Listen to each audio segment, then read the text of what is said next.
Yeah. The views and opinions expressed by tonight's guest and topic of discussion do not necessarily represent the official policy or position of Spaced Out Radio, Spaced Out Saturdays or Sundays, SOR Media, its hosts, syndicated carriers, or anyone associated with this broadcast. Any rebroadcast, reproduction, or other use of this broadcast or podcast without the express written consent of SOR Media is strictly prohibited. Listener discretion is advised.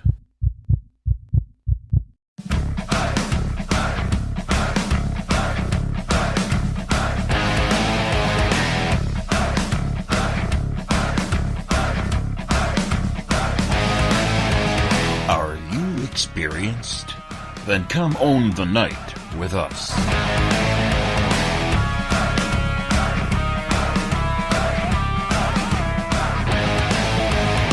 Little brother has taken control, shoveling dirt in every hole.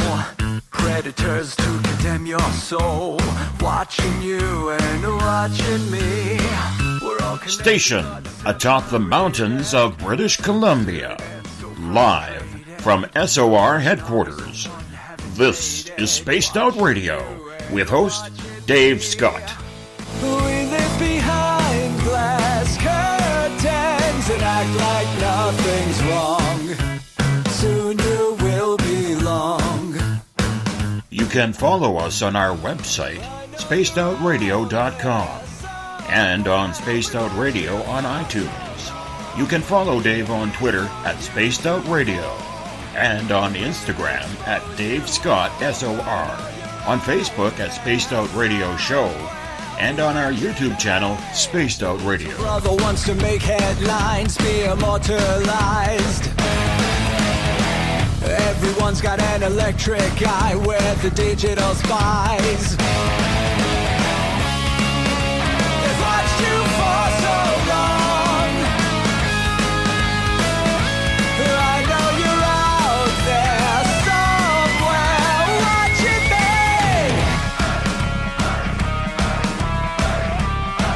me. Buckle up, space travelers. It's time to go for a ride on Spaced Out Radio with host Dave Scott. I know you're out there somewhere. We've watched you for so long. Wait for you to fall. We'll expose you all. I know you're out there somewhere watching me. Little brother wants to make headlines, be immortalized. It's Thursday, April 19th, Friday, April 20th, if you're on the East Coast or across the pond. And this, my friends, is a live edition of Spaced Out Radio. Hope you had a great day and night. I am your host, Dave Scott, live from the Great White North, on top of the mountains of central British Columbia, in the Caribou region, right here at SOR headquarters. We are 150,000 strong, rocking it out nightly on WQEE 99 Rock the Key in Noonan, Georgia. We are live on the United Public Radio Network, 107.7 FM in New Orleans, and over 160 countries around the world. We are also live at spacedoutradio.com, Spreaker, and you can catch us on The Fringe FM. Go to thefringe.fm to listen to 24/7 paranormal programming. If you head to our website, spacedoutradio.com, we got a bunch of stuff there for you. A plethora of things for you to check out. Read up on the Encounter Online, dealing with everything paranormal, strange, and odd.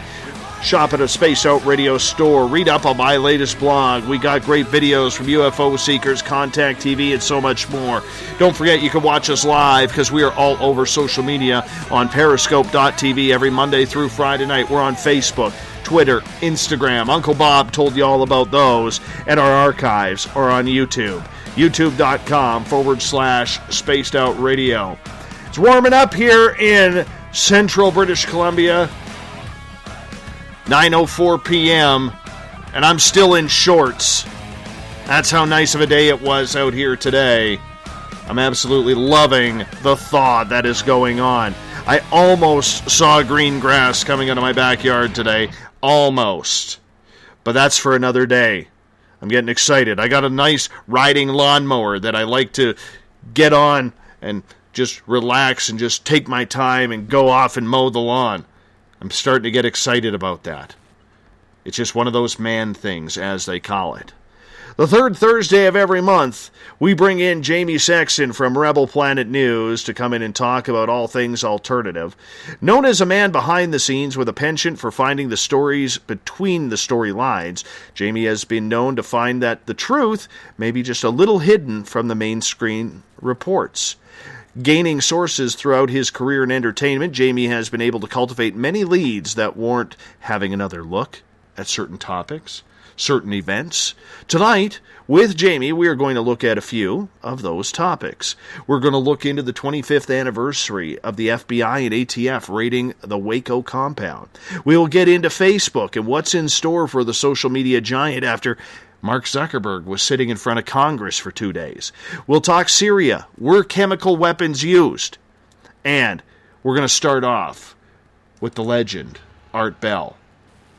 As a week tomorrow will be 1 week since we found out the tragic news that Art Bell had passed away, and we've been doing this all week long, starting off our shows, learning about Art Bell. But first, let's introduce Jamie Sexton back to you guys. Jamie from the Rebel Planet News, good to have you back on Spaced Out Radio. What's new, my friend? Good to be back with you, Dave. Oh, not a lot, just enjoying this weather down here in Texas. Excellent, excellent. Jure from Social Media Freedom has hopped in on Periscope. His hair is looking fantastic. Hey, Jure. That's why everybody has to sign up for Social Media Freedom. One of our good sponsors of this show. Go to smf.social or download the free app because it's worth it. All because Jure is not only a veteran of the United States Army, where he put his line on the line for 4 tours, but he's also got great hair. And you know what I think about great hair around here. By the way, how's the mohawk? How's the mohawk? My hawk? Yeah, how's your mohawk doing? It's doing great. Excellent. Excellent. We'd Yes, love to sir. hear that. We'd love to hear that. Coming right along. I was saying I don't remember Jure having a mohawk, but No, he's growing it out. He's starting to look like one of those, those Vegas hood rats that are out there a little bit. Exactly. I thought Jure always looked a little bit like Sean Penn. Yeah, he does look like Sean Penn. He just needs one of those pencil mustaches. You know what I'm saying? Mm-hmm. Those pencil thin mustaches. Jure, that's next on the list with the hair. Anyways, my friend, good to have you back on tonight. And, we love having you on Yes, because sir. it's our one time of the month where we kind of take a break from the paranormal and get into the alternative news media, because there are a lot of stories that happen, Jamie, during the month since you were previously on, that need addressing, and that sometimes we don't get the full story from the mainstream media. So before we get too much into, all of the stories we're going to get into, let's remind people who you are and just talk a little bit about how you got into the alternative media. Well, originally I think I got into it probably about 25 years ago. I had a friend in Texas here who was a bit of a conspiracy theorist, and I used to laugh him off at all of his concerns, and he turned me on to some things that he thought the government might be up to, and like I said, at first I laughed him off, but then I started researching some things, and I thought, wait a minute, there might be something to this. And as time went on, it became more and more discouraging to me how much we might be actually being lied to by the government, by our mainstream media sources, et cetera, et cetera. So for me, it just became a thirst for knowledge and truth, and finding out how much we weren't actually being told. So that's how I got into it. Did it upset you at all? Did it kind of anger you as an American, thinking that here you are supposed to be in the land of the free and home of the brave, and As Van Halen said in the song Right Now, your government is doing what they are telling only other governments do? Yeah, it was very upsetting because, when you're a child, you look to adults, your authority figures, whether it be your parents or, the adults in your school and your church and your community and your government. You sort of hope that whoever's at the wheel, whoever's driving, is being honest with you about the world that you live in, and there's a certain amount of a stability in that thought. But when you realize that at the highest levels of our infrastructure, government and bureaucracies, et cetera, even in the church, when you find out how corrupt some areas of that are, it is discouraging, and it does anger you because you start to think, wow, what does all this really mean if you're being lied to by and it's sort of, I think the more that's uncovered, the more that propagates, and I think you lose your footing. So even if and the more of this that comes to light, it is a good thing.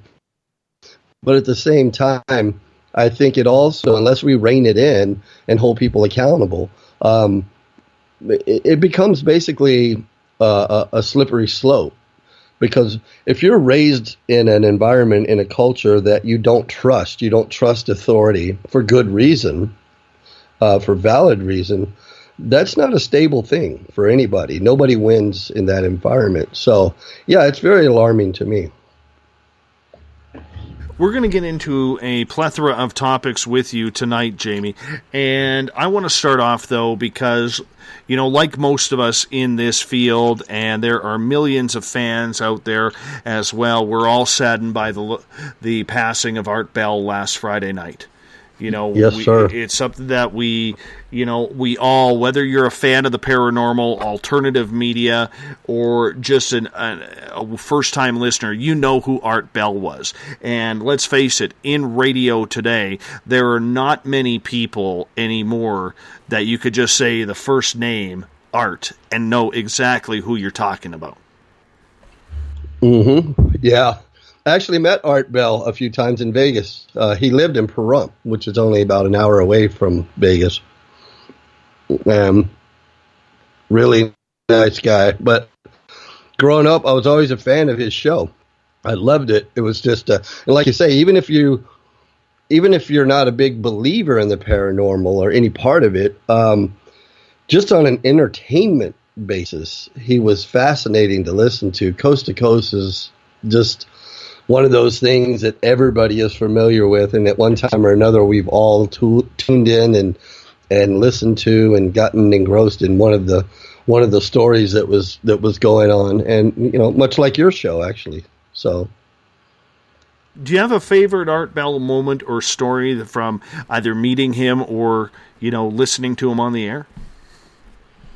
No, yeah. My experience in meeting him was pretty casual. It was 2 times in a casino, and both times he was a little bit distracted, but he's a very quiet guy in person. He was older, so he might have been a little slower, but very, very sweet guy, real nice man. But nothing in person per se, but a few of his shows that I caught over the years were just amazing. The one that stands out, and I'm sure it stands out for everybody, was that flight over Area 51. We have talked about that, I think, every night. Everybody has brought up that story about Art Bell, and how could you not? Even though, a few years later it did come out that it was a hoax. I remember driving down the freeway from Vancouver, listening to that live and thinking, holy cow, what is going on? Why is this guy trying to fly into Area 51? Like, we were all on the edge of our seats, and that's the kind of radio I know that we all look to create. Oh, it was fascinating. It was great entertainment. I was like, oh man, come on, man.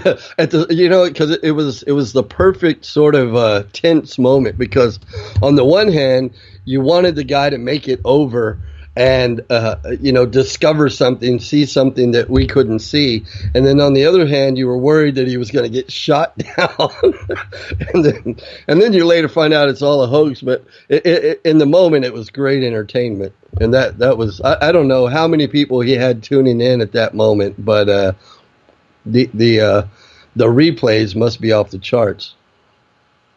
Tell me about it. And there are so many special stories. Whitley Strieber all the time coming on talking about aliens and communion, or the John Teeter time traveler, or John Lear coming on talking about all this strange and weird. That entire Vegas connection breaking. Having Bob Lazar's first radio interview.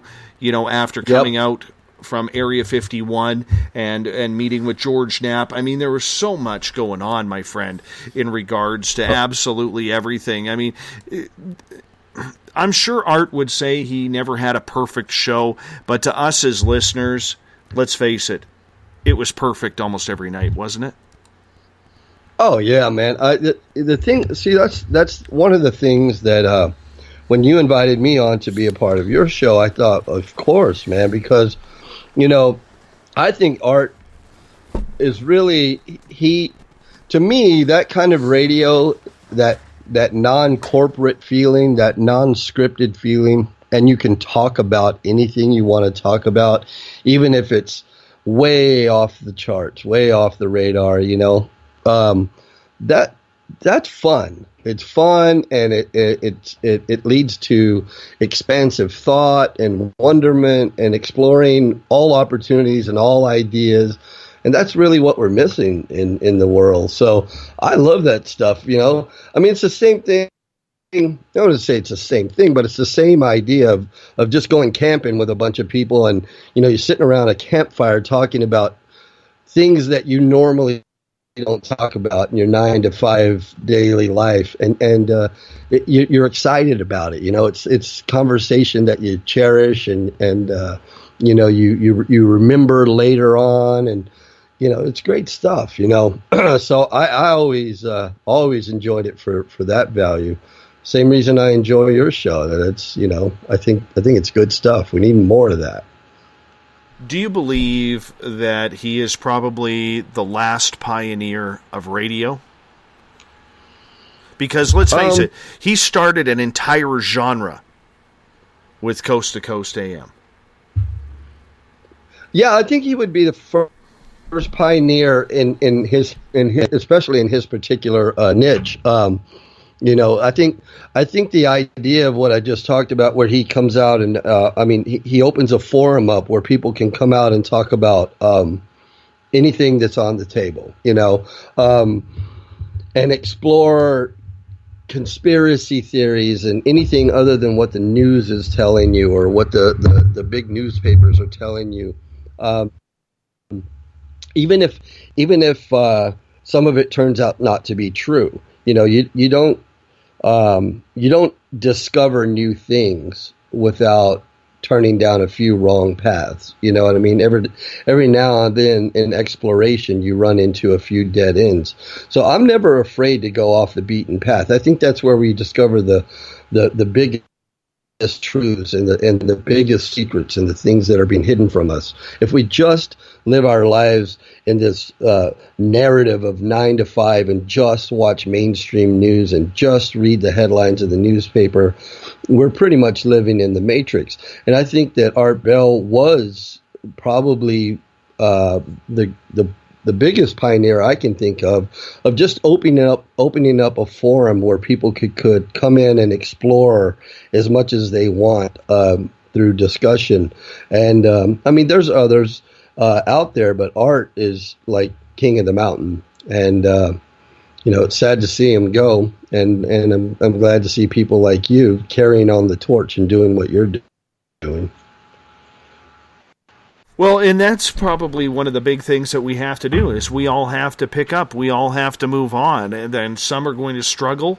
Some are going to be able to just keep on doing what they're going to be doing. But, in the end, I don't know if this entire genre of paranormal entertainment, whether it's television, investigations, radio, YouTube channels, podcasts, or whatever it would be, I'm sure they would be out there right now, but I don't think they would be as popular if it wasn't for Art Bell doing a lone run for about 20 years.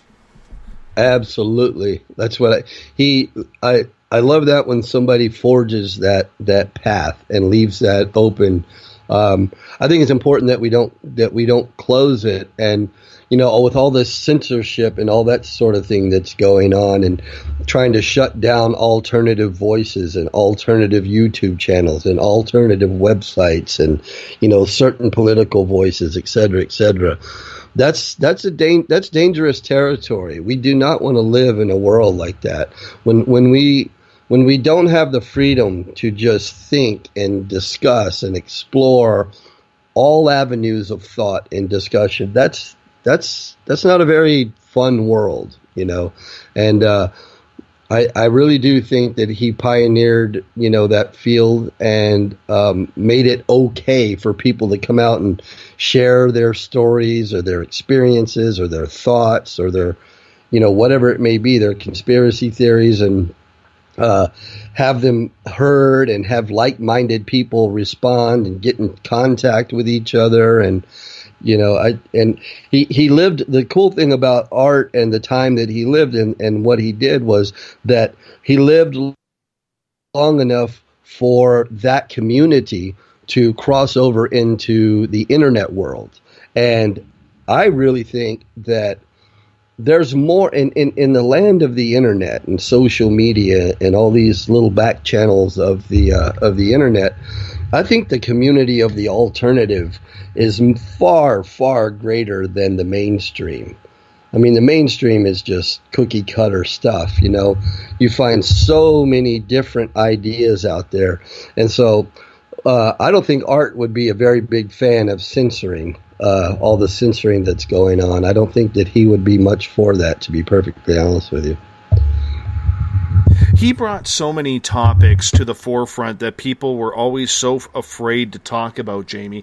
Whether it's ghosts, whether it's UFOs, conspiracies, whatever it could be, he wasn't afraid to go down the rabbit hole. Do you think that he brought some sort of recognition to these topics because he was allowed and willing to be the voice of the night that questioned that authority or the status quo? Oh, absolutely. I think that Art, and not only that did he make it okay to have that voice, but he also made it fun. It became, it was a fun place to be. And, if you were listening to, say, a ghost story, everybody's got some kind of ghost story. Hell, I got ghost stories, and I don't necessarily even believe in ghosts, but, they're fun. Because, again, they're outside of the official way we're supposed to live in day-to-day thought and behavior, et cetera, et cetera. So not only did he make it okay, but he made it fun. And I think that's the best part. I think, we owe a lot to him, the way he broadcasted, because he was able to take a beautiful picture and resonate it with the audience so the audience could see what the person or what Art was trying to explain. And in radio, one of the things that we always try and say behind the scenes is paint a picture. Paint a picture for me. I often say that statement if I have a guest on who's a very abrupt guest where they don't put a lot of thought into their answers because maybe they're nervous or maybe they're just not used to talking on the radio. I really try and say, paint a picture for me, because we have to get the imagination of the audience going. Yet that was never a question with Art. He had that ability. He was literally the Bob Ross of radio. Let's just put a little alien over here and that would be a great place for a Sasquatch print. Yeah, he did. And he had an incredible memory too. He could always recall shows from, and cross-reference things from from years back, and tie things together, and that makes the topic robust. It makes it rich, and so you can people started comparing notes, and like I say, the whole alternative community basically grew because of Art Bell and people like Art. I mean, we owe a lot to them, because not only just in the business of media and alternative news and things like that, but I think as a society, because it serves that part of our culture that wants to wonder. It wants to share things, that anything that it's got to be okay for us to talk about anything that comes to mind. And I think it's a beautiful thing. I think it's great. It's sad to see him go. How much of a hole does this put into media in general? Because he was a Radio Hall of Famer in 2008. He was a pioneer of an entire genre of paranormal and nighttime radio. What kind of a hole or what kind of a legacy does this leave? Well, I don't know that it necessarily puts a hole in it per se. I mean, Art was sort of infamous for his retirements, his multiple retirements, and then popping back in periodically. So I think over the years, we've sort of gotten used to the idea that we weren't going to have Art forever. And we sort of already digested the idea that his legacy was going to continue even if he wasn't on the air. So, I think there's probably an emotional hole there for people who were big fans and people like you and I who are in the business of alternative media. But I think his legacy is just strong, and it probably strengthens it, because it brings us together to talk about it, and it sort of puts it in its proper perspective. I remember when he first announced he was going to retire, I was a big fan, and I used to drive a lot, like long hours, and I would listen to him. And when he was going off the air, I thought, oh no, come on. And so we got, like I said, we got used to the idea that he might not be on the air forever, but his legacy lives on forever, and we can always be thankful for that. And like I said, what he pioneered left the door open for people like you to carry the torch. Well, you know what? It's a tough role to fill, because we always say, Jamie, whether it's sports, whether it's politics, whether it's anything that we do, there's usually always someone better or bigger named that will, or eventually be bigger named, that comes along in the field. You know what I'm saying? Like, after Wayne Gretzky, there was Mario Lemieux. Then there was Sidney Crosby, Jaromir Jagr. I'm using hockey names. After Babe Ruth, you can go Mickey Mantle. You can go Sandy Koufax. You can go anybody. In everything. Ron Jeremy. Yeah. Yeah. Well, you could go there. Okay, that caught me off guard. You know the point that I am getting at, though. Yes, without the Ron Jeremy comment. But the whole point that I'm getting at is, with Art, yes, the best still stands on the top of Mount Everest, and the rest of us are still about 10,000 feet down. You know what I'm saying? Yeah. Or further. Well, yeah. But one of the cool things about Art, and as a listener, that I always, my impression of Art was that he really wasn't ever in it to be a personality or to be famous or I don't think that was necessarily what came across when you listened to Art. In fact, even when he talked to his guest, he was always such a good listener. He was so in, when you listen to Art listening, his comments in between the commentary, it was always, he was so intent. He was always listening and asking. He's very curious about whatever the guest or the caller was saying, and he never disrespected them or made them feel stupid. And he added that story quality to it just because he, as the host, was actually engrossed in whatever was going on, and he had that special voice that just that storyteller voice that. So it was a whole package. But you never got the impression from Art that he cared about being on the top. He always made it comfortable and casual, and I think that's why people. It's one of the reasons people liked, tuning into him, because it was non-threatening. It wasn't an ego-based thing, So hopefully we don't fill that void in the community with a bunch of ego. I know you talk about that a lot, with a bunch of ego-based people, and that's I don't like that myself either. Well, I hope that somebody steps up to the plate. I hope that somebody kind of takes the ball and runs with it. Yes, we have George Norrie, who I think is a phenomenal broadcaster. There are others out there. But when I look at today's talent pool and you throw them all in there, I don't see the next Art Bell. And I realize that we shouldn't aim to be the next Art Bell. We should all aim to be our own individual person. But talent-wise, story-wise, being able to win that audience over the way that we are doing that, or the way he could do that, I don't see anybody being able to do what Art Bell did. And I think, he comes in the champion, wins the championship on the first night, and literally held it until his death, and then beyond. Yeah, for sure.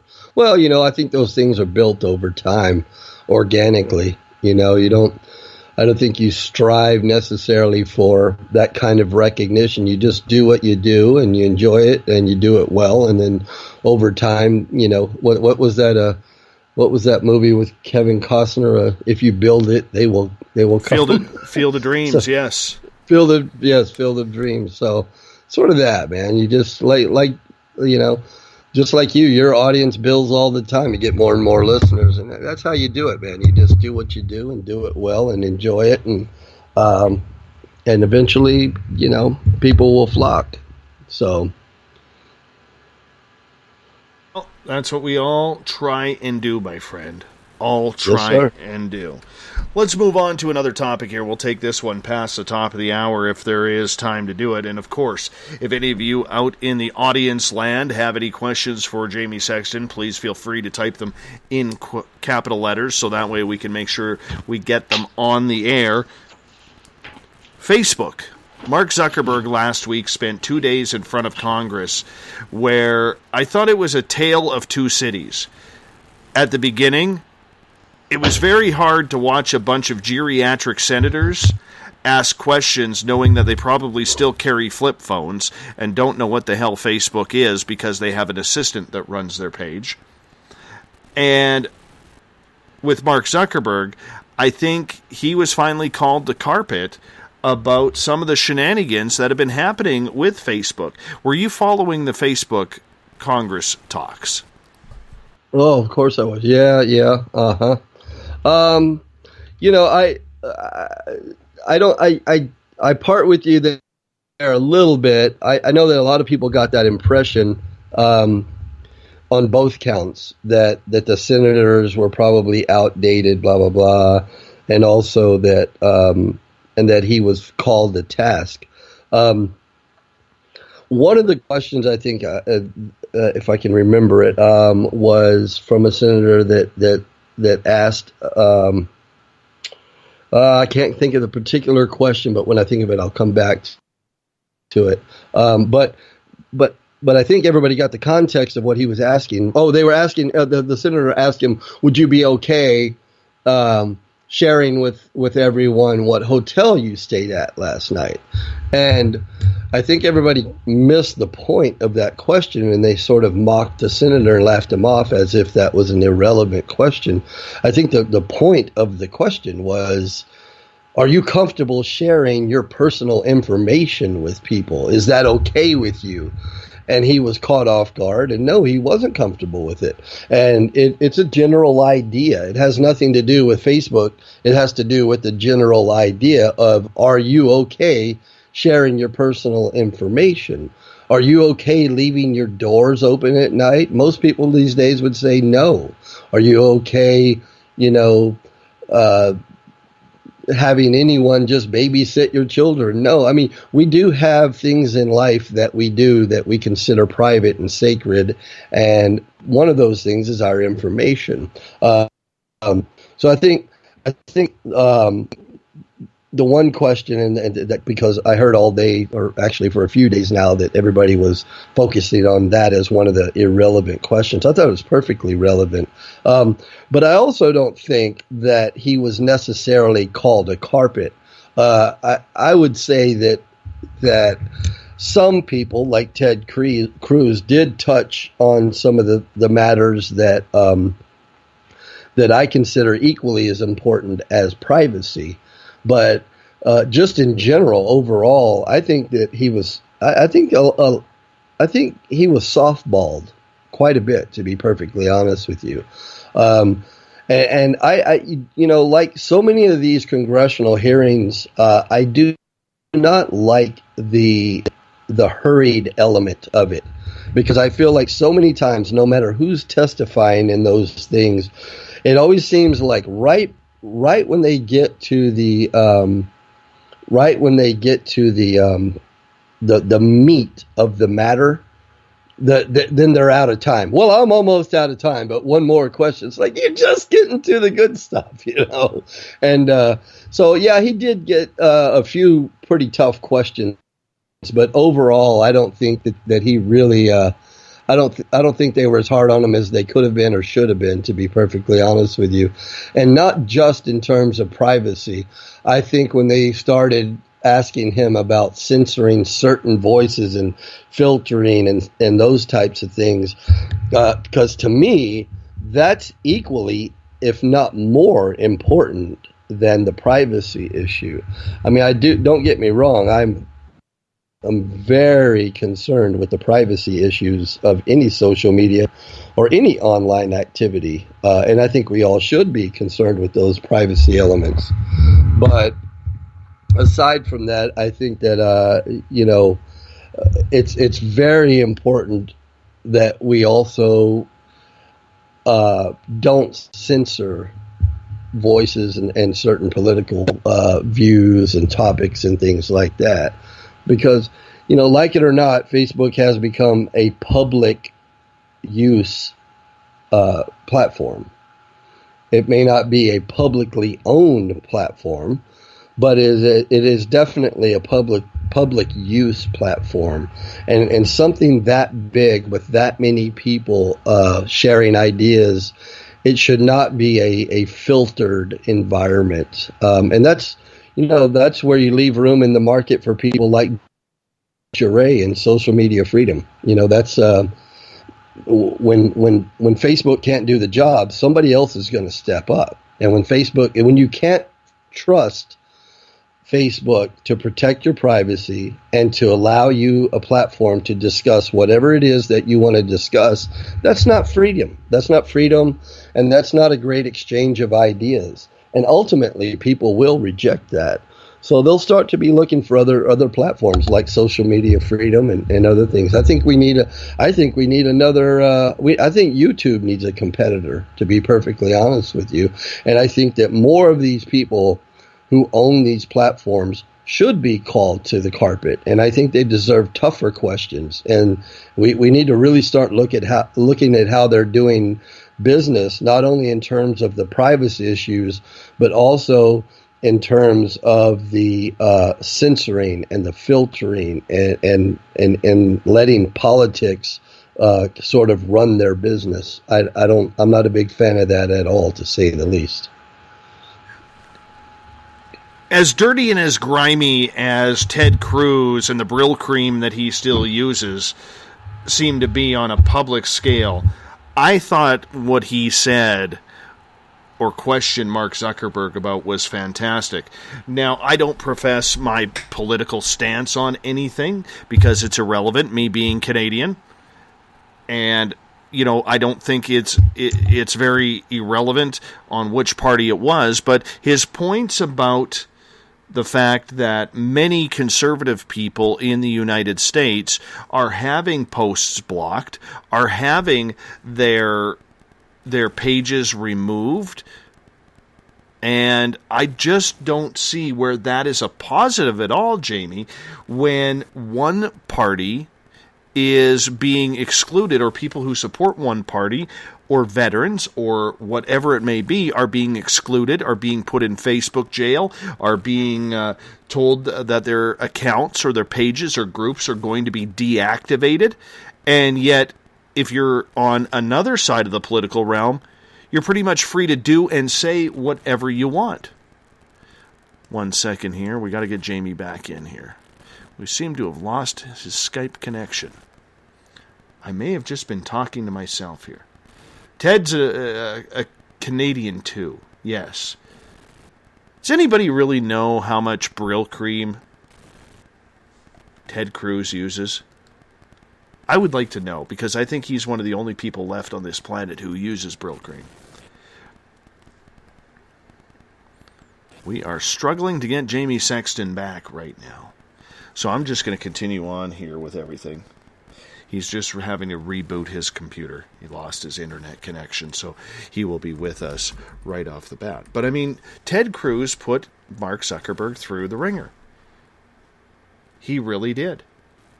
And they only get like 5 minutes, if that, to hammer these people with questions. And I thought Ted Cruz did very well. I mean, Ted scares me, not going to lie. He scares me about it. Okay, just his look is and his, I don't know, he just looks like that creepy uncle that you tell your children to stay away from. Like, don't even give them that family hug. You know what I'm saying? But he did a fantastic job on it. Jeray, I know you're listening. Jeray Reed from Social Media Freedom. Do you want to hop on here? I'd be very curious to hear your answer. I know you're watching in Periscope. I know you should come on here, because somebody who's putting Social Media Freedom together, you should come on here. I'm just going to wait for your response on Periscope and let me know. Let me know. We're just waiting for Jamie Sexton to get back. He had a little bit of a computer malfunction. Now, we are sitting here saying, point blank, this is not a tinfoil moment. This is not a tinfoil moment at all. Okay, Jeray Reed is tied up right now, so he cannot come on. You know. God of Thunder on Twitter at #SpacedOutRadio put a meme up of Ted Cruz. There's at least 12 pounds of Brill cream in that hair. I judge people by their hairstyles. I do. And when you're as young, I think Ted Cruz is still in his late 40s. But if you're having a 76-year-old man's hairdo, I don't trust that. It's like that old saying with a dog. You know, if your dog doesn't like someone, you shouldn't like them either. Because the dog's senses are always right. Always right. You know, my dog doesn't like anybody, I don't go near them. But Facebook, I think, is honestly in trouble. Maybe with the federal government and governments around the world, because of the information that they were pretty much stealing from people. I mean, let's be honest. People need to know. I do like during that conference,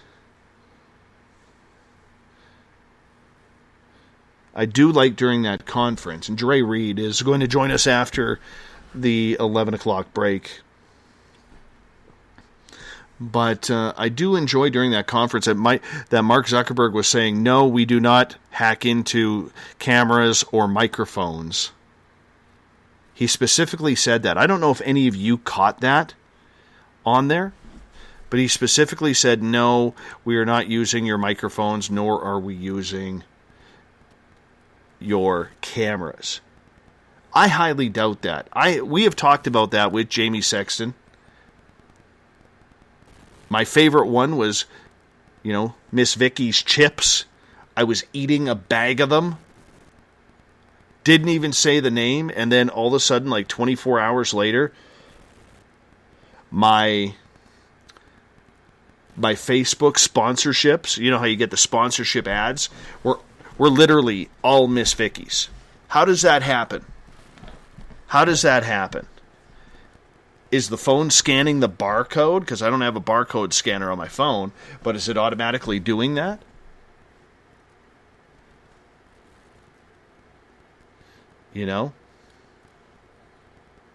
What is happening? What is happening? Seriously. Come on, Zucks. Come on, give us the goods. But on the flip side, and we're going to talk to Jamie about this too. Okay?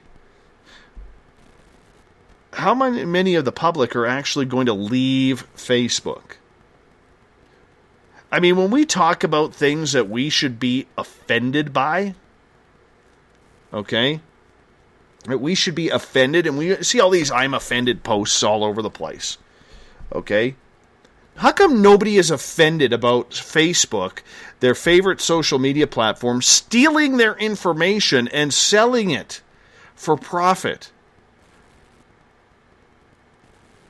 Everything you search, everything you look at, the pages you like, you open up another tab, it automatically counts them. Right? It's ridiculous when that happens. I'm glad I use a private name. I cannot imagine many of you who got the message from Facebook, because I sure did, stating that my profile had been compromised. What was there, like 100 million of us? I got excited. But how many people are going to, how many of the I'm offended crowd out there are actually going to take their profile off of Facebook and move it over to something like Social Media Freedom? And I do want to verify, Social Media Freedom is a sponsor of this show.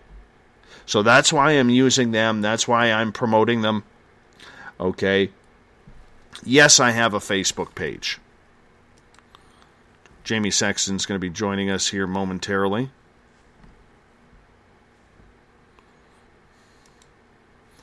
We're trying to get him back on. We are efforting.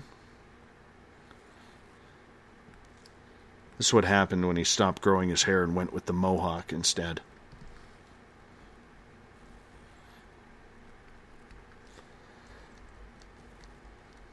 We may have to try, Jamie, if you're listening in, we may have to try your phone number.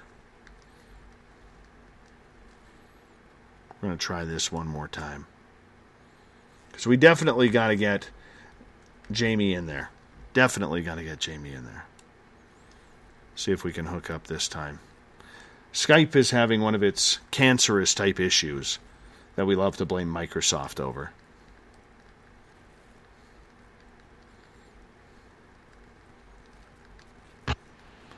All right. Hello? We finally got the contact. Jamie, can you hear us?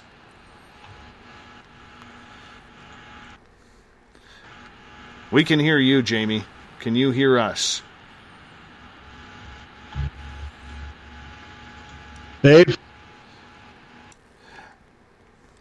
Once again, we are still having Skype issues because we can hear him. We can... All right, you got us now? Okay, perfect. Hi, Jamie. Yes, hi. Not enough tinfoil around the head there in order to stop the feds from getting into your computer, or what? I live way out in the middle of nowhere. I got raccoons in the attic, so they probably chewed through a necessary wire or something. when I don't know if you heard the question when you kind of got cut off there. I was asking about Ted Cruz. Okay. Yes. I thought Ted Cruz did a phenomenal job for Uncle Creepy there to be able to, ask Mark Zuckerberg point blank about if there was bias against Republican and conservative people on the social media platform, with how many people we have seen banned or had their pages or groups taken away because of political opinion. Right. It is scary, and I thought, and I commended Ted Cruz for going after him on that. What's your opinion on that part?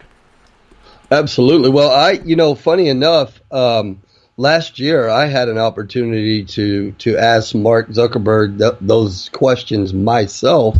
He was doing an open forum, and I asked him that question, a few of those questions myself, and we weren't in an environment that he could have that he was on a hot seat. So it was much easier for him to ignore my questions, but he did just that. He skirted it and ignored it and didn't answer the question. But, even in front of Ted Cruz, in front of the Senate hearing there, same thing. I don't think he really answered the question. I think he did everything but answer the question. But I do commend Ted Cruz for asking him that, because that goes to the heart of what I was saying about censorship. It's censorship is much more dangerous, in my opinion, than spying. The minute you shut down someone, you basically invalidate everything about them. That's dangerous. We can't do that in a free society. We should also not be spying on people. But I think that for me, where I kind of land on this whole sharing of information is, I don't think anybody should be really surprised at the level of sharing that's going on with that platform. That's where I come from on it. It says in the fine print when you sign up for these things that they have the right to do that. And I think it's been perfectly obvious for years now that they've been doing that to some degree. And, you can watch it grow. You'll anything you type in or talk about on Facebook, next thing you know, there's going to be an ad pop up in your face regarding that topic, and that's how they make their money. They're a free platform, but not in that sense. And yet, Mark Zuckerberg said, no, we are not using people's cameras and microphones, and it's very much like he was trying to dismiss that question like it was some heinous, weird joke. That, really? You're asking me a question like that? When it's obvious. Everybody who listens to this show has had that happen, where you think of a product, you keep saying it into your phone, and then the next thing you know, all your Facebook ads are that product. Absolutely. Yeah, 100%. We know the technology is there. I won't go into necessarily how I know per se, but I will tell you for a fact that technology exists to be able to do anything you want to anybody's phone or device anytime you want. And that, it doesn't even necessarily take an expert to do that, to access someone's gear and devices. Some software that will handle most of it is available to the public if you research it online. But businesses like Facebook, they have that on steroids. And to think that they wouldn't use it, at least for marketing purposes, is ridiculous. So, yeah, I didn't appreciate the fact that he pretended that, he played dumb on that. He played dumb a lot. And I think we need more hearings and need to bring Zuckerberg up a few more times. in my opinion. I would have liked to have seen Cruz go at him for about 30 minutes rather than the allotted 5 minutes. Oh, absolutely. Yeah, that's what I was saying. It's like every time you get to a situation like that where you're just getting to the meat of something, it's like, oh, I'm out of time. It's like, wait a minute, out of time? Why are we putting time limits on this? We need to get down to the bottom of this. Makes me wonder sometimes if it's not just a big dog and pony show. We got about a minute here before we have to go to our first break of the night with Jamie Sexton from the Rebel Planet News. Jamie, I want to carry on this topic at the top of the hour, but I also want to let you know that in hour number 3, Jeray Reed from Social Media Freedom is going to join us so we can attack the social media side of things as well in hour number 3, if you're okay to go with that. Absolutely. That's my boy. Yeah. Yeah, perfect. Let's do it.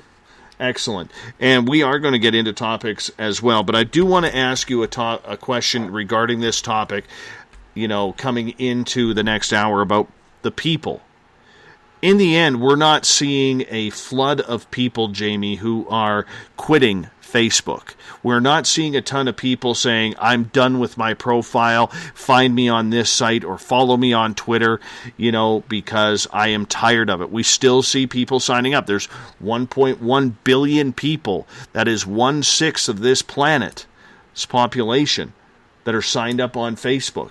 It's absolutely incredible. So are the people to blame? That's what we're going to ask Jamie Sexton next as we do the Rebel Planet, the third Thursday of every month. Rebel Planet News, owned by Jamie Sexton.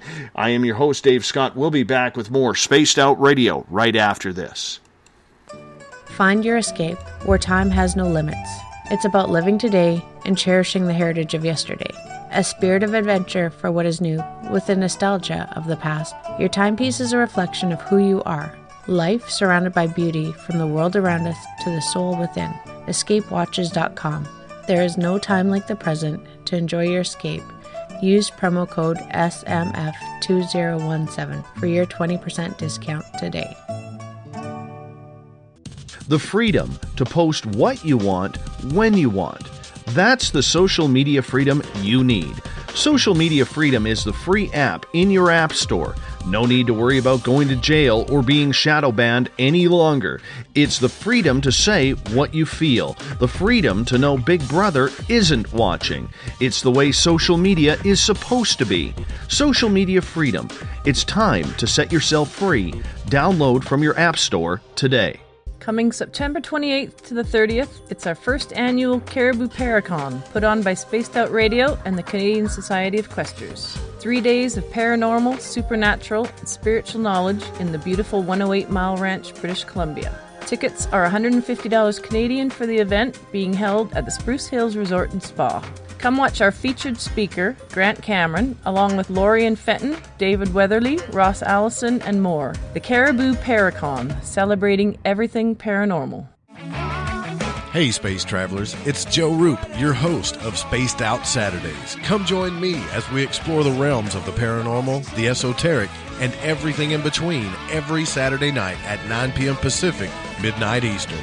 You know the truth is out there. Don't get caught sleepwalking. Come join Spaced Out Saturdays. That's every Saturday night, 9 p.m. Pacific, midnight Eastern, right here on SpacedOutRadio.com.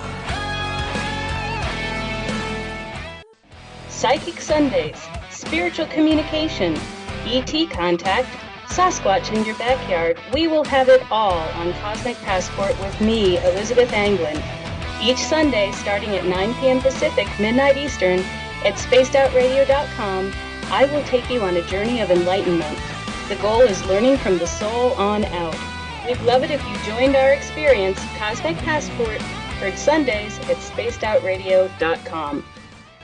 365 days a year, we're in the field, investigating UFO sightings, talking to alien abductees, and visiting secret military locations like Area 51. We're UFO Seekers, official partner of Spaced Out Radio. Follow our daily search for the truth at ufoseekers.com or like us on social media. Catch us on Spaced Out Radio every third Monday of the month as we discuss Area 51, UFOs, and more. And also don't forget to subscribe to us on YouTube. It's paranormal news at its finest. Welcome to The Encounter. At spaceoutradio.com, The Encounter online is SOR's trusted news source for everything weird and strange going on around the world. This is news editor Eric Markham. Our team of journalists are scouring the planet for those strange stories that rarely make the mainstream. No fear-mongering or fake news here.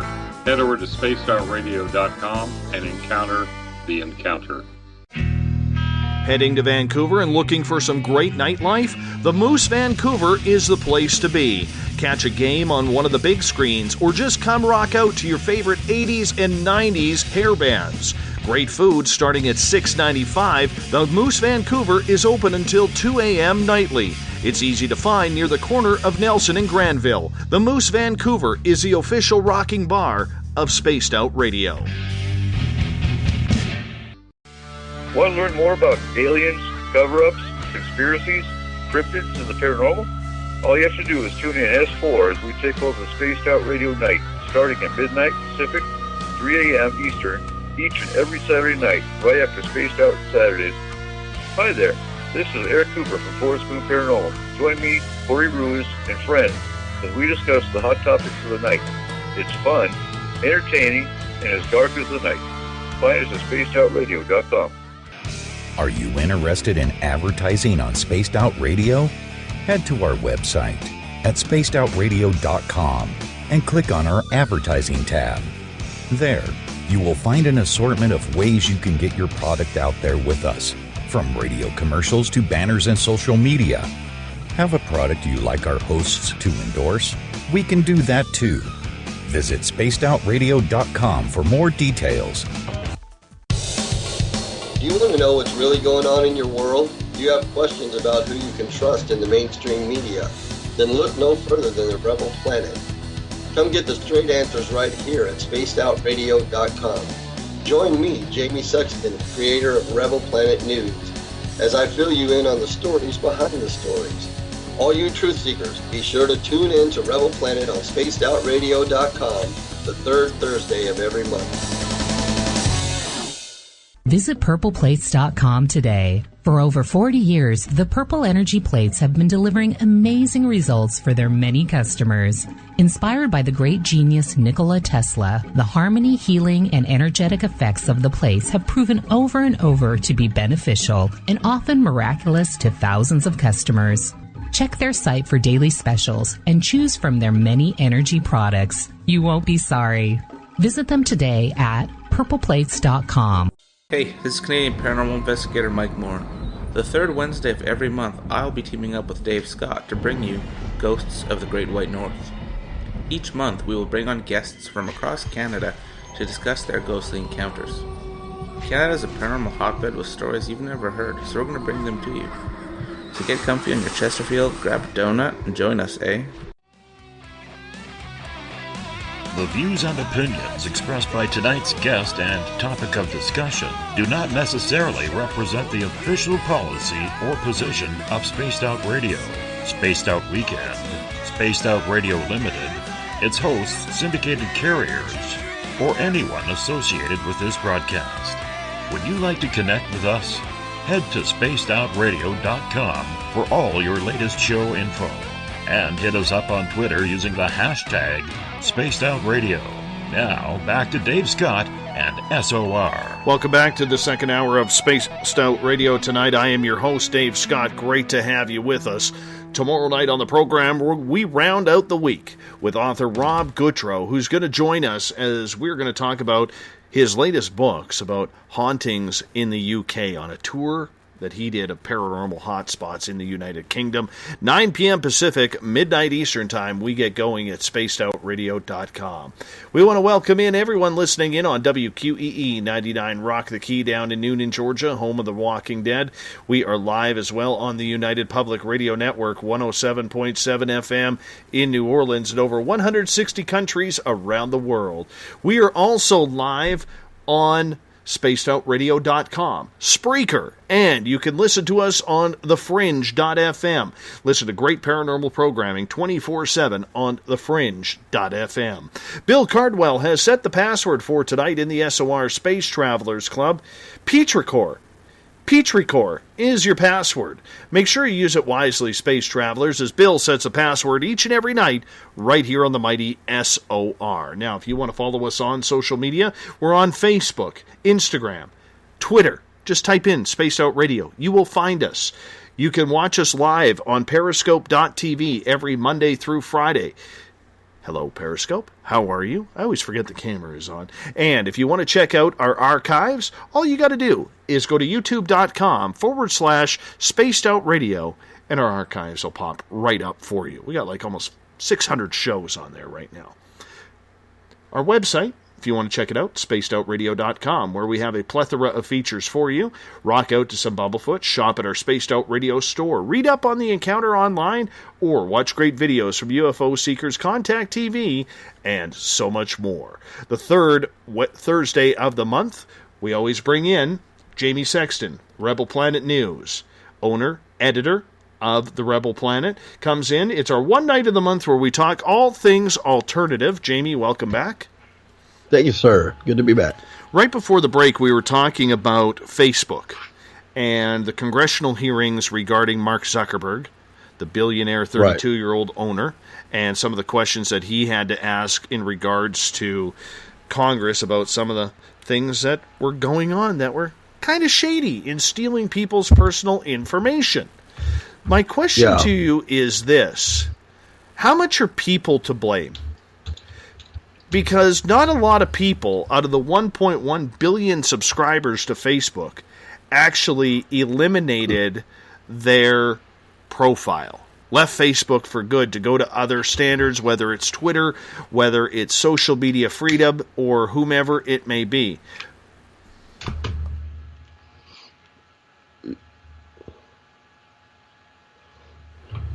Why do you think that is, Jamie? Well, I think the biggest answer is because Facebook, like so many of these other platforms, has really become a way of life. It's not just, I don't think it's necessarily just a tool. It should be, but it's not necessarily. I think a lot of people have incorporated that into the fabric of their life. And it's such a huge juggernaut at this point that I just don't see people necessarily leaving the platform, no matter how dissatisfied they may be, until there are some viable options flourishing. I would like personally to see that. One of them, of course, is Jeray's platform, Social Media Freedom, who's going to be on Third Hour. I think that when that starts to flourish and when those alternative sites to Facebook and those competitors start to flourish, you will see people leaving. It's just like, their predecessor, MySpace. Facebook came along and basically shut them down. Everybody packed up their bags and moved over to Facebook. There just hasn't been a mass exodus yet because, some of these other sites that are out there, are in the building promotion, in the promoting stages of their games. So when they take off and when they do well, you'll start to see a mass exodus of Facebook. Because I really don't have a lot of hope that Facebook is going to change their policies in favor of you got to remember a lot of that spying and stuff is for marketing purposes. And then a lot of the censorship is basically just their raw politics. And I don't see either one of those things necessarily changing overnight. So as long as they stay stuck in the mud like that, people like Jaray and other sites will have the opportunity to come in and compete and take their viewers away. They definitely will. It's just a matter of time before that happens. Like I said earlier, I hope the same thing happens with YouTube. But the reason I think they haven't left is because it's not just a tool for people, especially the younger generations. They grew up with Facebook in existence. It's not something that's just it's not just something that came along. It was there. They were born with a cell phone in their hand. So, is Facebook a monopoly, though? Because that was a question that was kind of perceived by Congress, that Facebook is some sort of monopoly, yet there are other social media platforms out there that just, are either just starting up, or maybe they've never really taken off outside a few thousand people, which is relatively nothing in comparison to Facebook, or more Right. people have moved over to Twitter or Instagram, Pinterest, Tumblr, other ones like that. So do you think that that's a correct statement in saying that Facebook is a monopoly? yeah, I believe it has become a monopoly. Absolutely. I don't think it's necessarily a strategic business monopoly. In other words, I don't think that they have, through the instrument of business, made it that no one can compete with them. I just think they've organically become a monopoly, and the public has made it so. But that doesn't mean that it has to remain that way. So there can and will be competitors that will come along, and I do believe that at some point Facebook will be a thing of the past. But has the public, Jamie, embraced the idea that what is supposed to be a friendly, easy platform, do you think that they have embraced the idea that there is some sort of, how can I put it, some sort of responsibility on their own end that they should be looking out a little bit more for their own privacy, because most people do not read the small fine print when signing up for anything, whether it's a warranty on a new stove or fridge, or whether it is, the policies regarding a social media platform. Well, we have lost Jamie again on this time. I'm blaming the tinfoil. We need to get tinfoil going on here.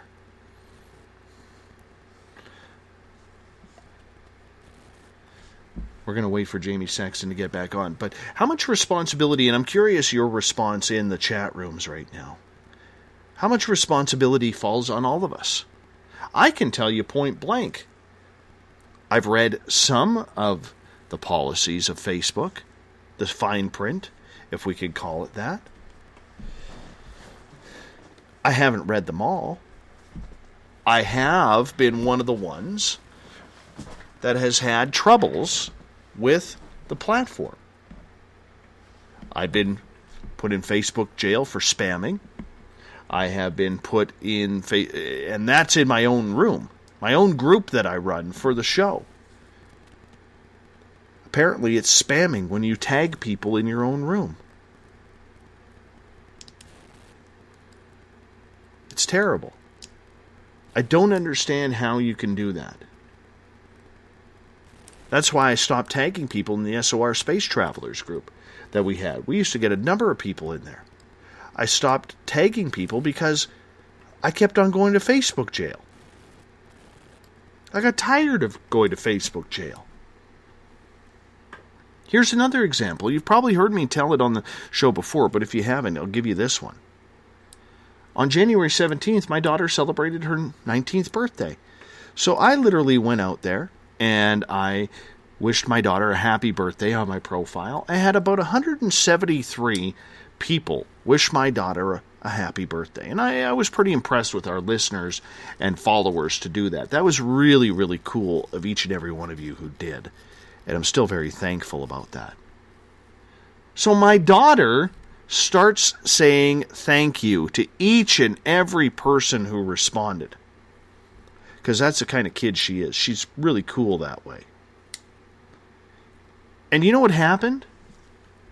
She got nailed for spamming. She got nailed for spamming for saying thank you on each and every post. And I literally had to go through about 60 posts of hers and say, this isn't spam, this isn't spam, this isn't spam.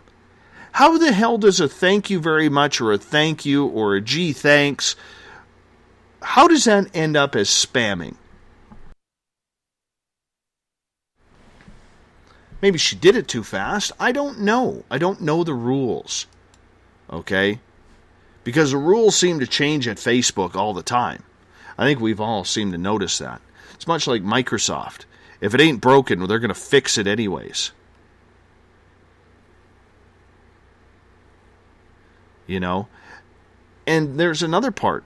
Kevin says, if you don't use it, you don't connect with your peers. What are you going to do? Negotiate with Facebook? No, you can't. No, you can't. And that's the other thing.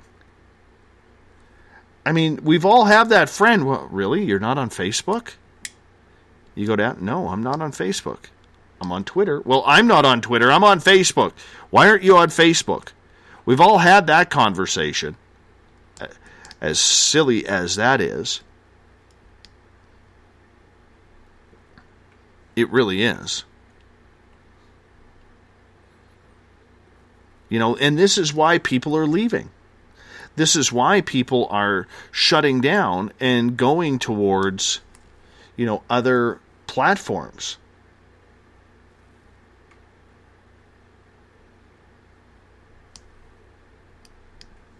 It's impossible.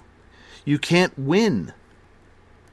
You can't win. And yet, we've all become so addicted to...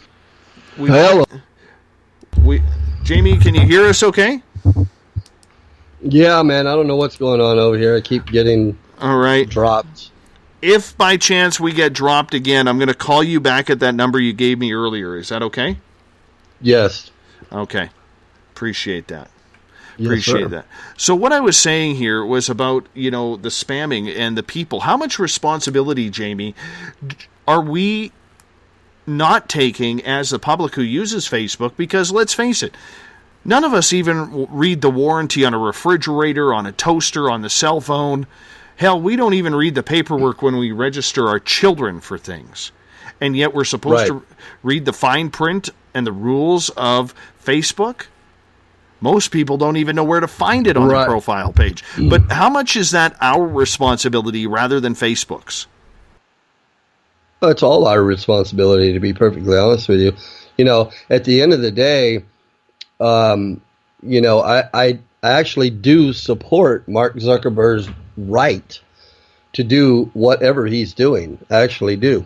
I don't think that he should be doing it, if that makes sense to you. In other words, I think that that company should make better ethical decisions and better practical decisions about the way they conduct business. His right to do so is a different matter. And therefore, because I don't believe that anyone should stifle anybody else's right to conduct their business the way they see fit. And I'm not trying to contradict myself. I'm just saying that if you're going to invite the larger percentage of the public as a whole to use an instrument and you realize the importance of it, you should make better decisions as a company practice. That would be a suggestion to Mark Zuckerberg and Facebook. But at the end of the day, it does fall on us. It falls on us to read the fine print and to boycott and to make other choices in the instruments we use. So while I find it an unfortunate situation all the way around, you know, it's hard to find a remedy except for competition. I think that's really the only remedy here. It's going to be competition. In other words, sites that offer a more open forum and one that doesn't engage in solicitation of your personal information for financial gain, et cetera, et cetera. All the things that we know Facebook are doing. If they weren't doing that, people would be okay with Facebook. We use it anyway. We just get a little disgruntled when we realize to what degree our information is being shared. and to what degree some of our opinions are being censored and filtered. But ultimately, it does fall on us. I would like to think that Facebook would take a hint from the public reaction and change their practices, but I don't suspect they will, and I don't necessarily agree with anybody legislating or enforcing them to do any different. I think that, ironically, I think that in itself would be a contradiction in my own beliefs. I don't think that anyone should tell Mark Zuckerberg, should force him to conduct his business a particular way. I think that he should just take a hint and say, people aren't comfortable with this, let me do it the right way. But I don't suspect that he will. It's going to be very interesting to see because, let's face it, the problem that I see with a lot of these upstart social media sites, including our sponsor, Social Media Freedom, is people, and I've had comments in advertising SMF, people have said, really, another social media platform? I've already got Twitter, I've already got Facebook, I've got Instagram, I've got Pinterest, I've got YouTube, I've got all of these. I don't need another one. I understand the point. I think it's fantastic, but I don't need another one. Like, people get laissez-faire about this kind of stuff. You know what I'm saying? Oh, absolutely. I don't think that people ultimately will want to double up on another social media site per se, but they would replace it. If they understand what's going on with Facebook, and they're beginning to, and they understand that alternative sites offer a more free and open format, a different platform, they may be enticed to do that. Everybody wants to do what everybody else is doing. That's just the nature of social tides. So, that's why I said earlier, these things take time. Once people catch on and an alternative takes hold, Facebook will lose its standing. It certainly will. I mean, they all do. All businesses rise and fall. And they, at one point, Kmart was a juggernaut. Now they're out of business, or almost out of business. Same with Sears. That's the nature of business, and that's the nature of competition. And competition is good, and I like it. Facebook will reap what they sow by conducting these kinds of practices, but nothing happens overnight, and it'll take a little time. But I think once people start to see that there are alternatives out there, and all the cool kids start to shift over to something else like social media freedom, then everybody else will follow. That's just the nature of human behavior. That's what we will do. Let's move on here, because we're going to get more into social media and the aspects behind it with Jeray Reed, who will join us in hour number 3. 25 years ago today, do you remember where you were?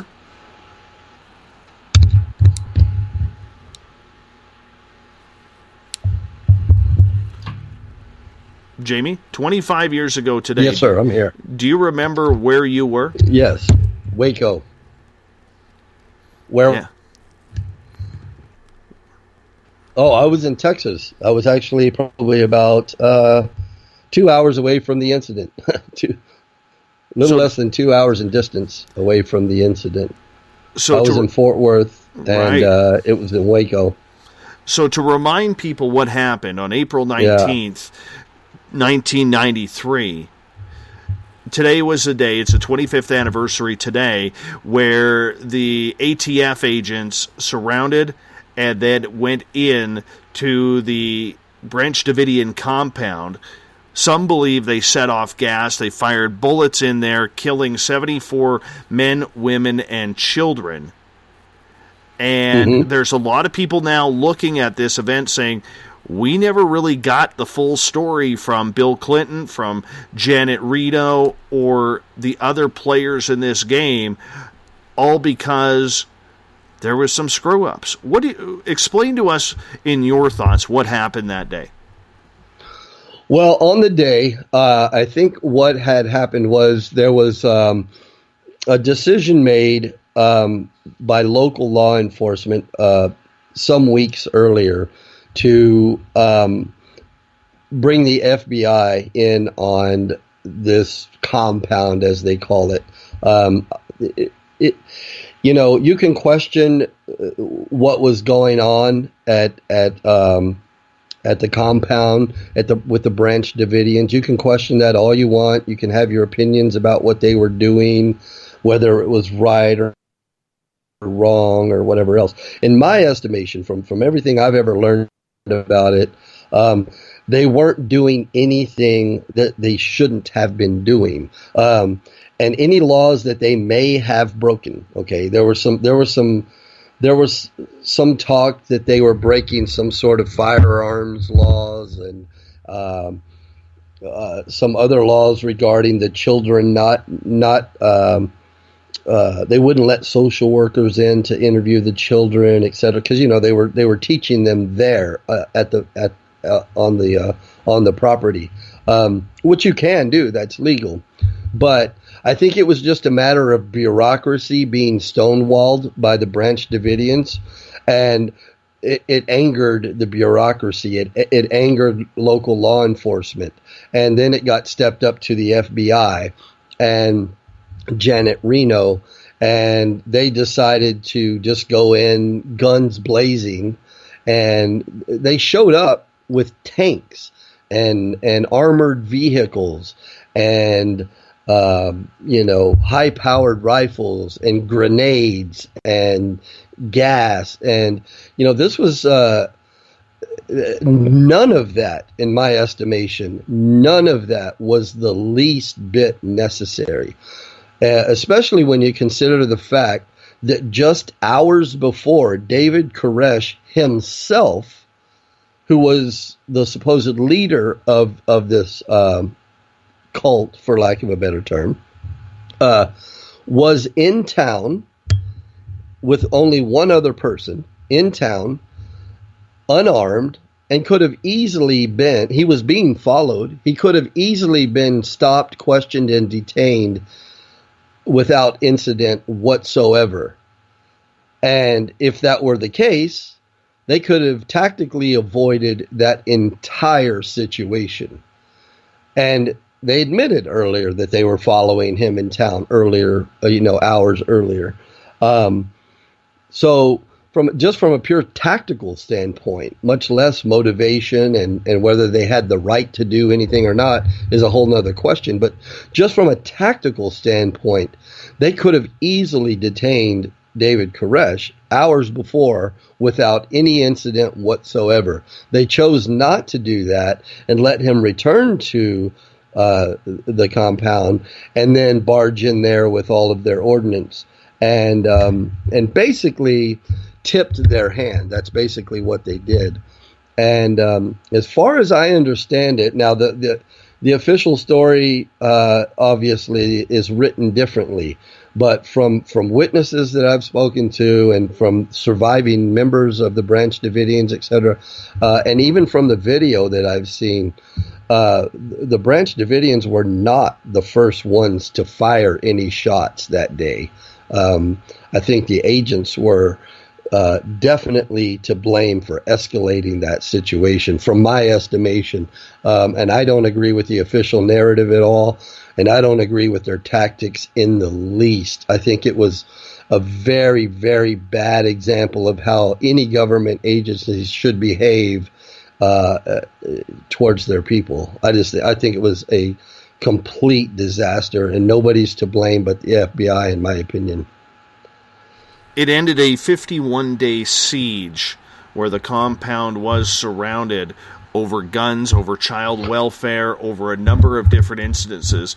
Do you think that this was all about trying to, looking back, get rid of another crazy cult so it didn't turn into another Charles Manson type affair? Or do you think that there was some other purpose here to make this as a staple or a set of rules regarding what these communes or religious sects can and cannot do?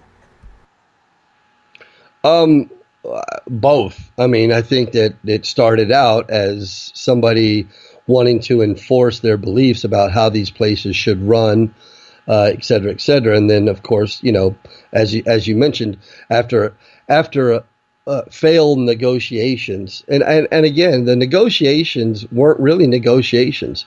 There were days upon days when there was no communication with Koresh whatsoever, and no attempts made. Yet they were surrounding the property. There was no need for that. There was never a need for that in the first place. And, it became a standoff in a way where the government sort of, in my opinion, they sort of had egg on their face, because they just kept building up and building up and building up, their presence there. And at some point they were beginning to look foolish, like that. Well, we can't just turn around and leave. We've got to instigate. We've got to force something to happen here. And really, I'm torn a lot with how necessarily the Branch Davidians should have conducted themselves. I'm not saying that they were completely innocent in the deal. I think that they could have made better choices. Koresh himself didn't have to hunker down and be defiant. But at the end of the day, the aggression, the presence there, like I mentioned earlier, the presence to even show up on the property, because they didn't just go in with a few law enforcement officers. That didn't happen. They went in there full force, and that siege started heavy from the very beginning. And they didn't have to do any of that. And they could have handled it completely differently, but especially on that day, the day you're referring to, with the fire and all the deaths, it did not have to go down that way whatsoever. It's really unfortunate. Video cameras did catch these massive tanks punching holes in the walls, numerous holes, pumping in CS gas, which is like a much stronger component than pepper spray. Oh, yeah, absolutely. Yeah, it's not pepper spray at all. It's much better. And, at the concentration levels that they were pumping that into those structures, would be hard for even adults to process physically and biologically.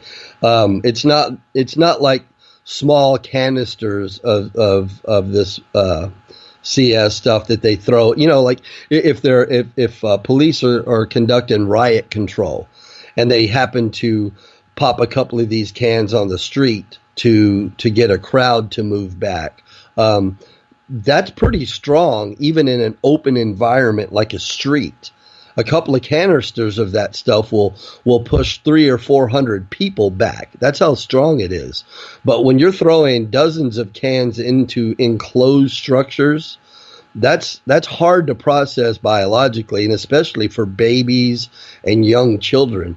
I wouldn't be surprised if some of those children and babies actually were fighting for their life, if not died, as a result of just that CS chemical that was being pumped in there. And why did they need to punch holes in there with tanks? That was completely unnecessary. I mean, tactically, it was just a show of brute force by the FBI on domestic soil, which was completely unnecessary. It was not a good thing to happen at all. I'm going to bring up Everett's question here. He says, why didn't then the Branch Davidians just allow the authorities to serve their legally obtained warrants? That would have stopped things from escalating right there. Absolutely. Like I said, I'm not going to stand, on the side of the Branch Davidians and say that they were completely innocent in the deal, and that they should have, and that they shouldn't have complied with the warrants. In my estimation, I think David Koresh should have, if he was truly considered himself a leader of these people, he should have come out and on his own. But there were children in there, and they knew that. They knew there were children and babies and unarmed people in there. Not everybody in there was toting a weapon, and they certainly didn't want to start a civil war on that soil. But I agree. I don't think that David Koresh made the best choices either. I'm just saying that the end result of the deal was tactically the absolute. I think building up the presence there in the first place was a mistake. I think that smart law enforcement, in my opinion, should have waited until David Koresh left the compound, which he would, like I mentioned earlier, had done the day that they first showed up and started, brought all their vehicles out there and all the presents. They didn't have to do that. They followed him back to the compound that first day, and they knew that he left the compound regularly to go into town. And knowing that, they should have waited for their moment and arrested him in town or on a road somewhere. They did not have to have a standoff with all those children in there. I think it was murder, basically. It's a strong word, but I think that's what the FBI did. And I just think tactically it was very bad decision making and poor law enforcement.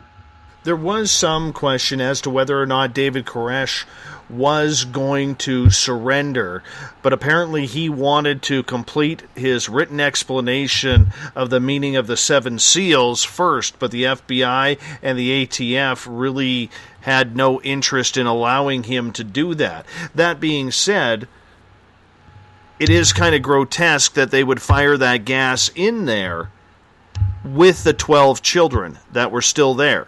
You could have given them a warning. And maybe they did. We don't know. This is 25 years ago. Trying to recall every wink and word that you used 25 years ago in a situation you're not going to remember. But, I mean, Right. at least tell them or pump in there, we're coming in no matter what. You better get the kids out first. Right. Well, to be perfectly honest with you, Dave, I don't think that Koresh would have complied. So I'll just concede that right now.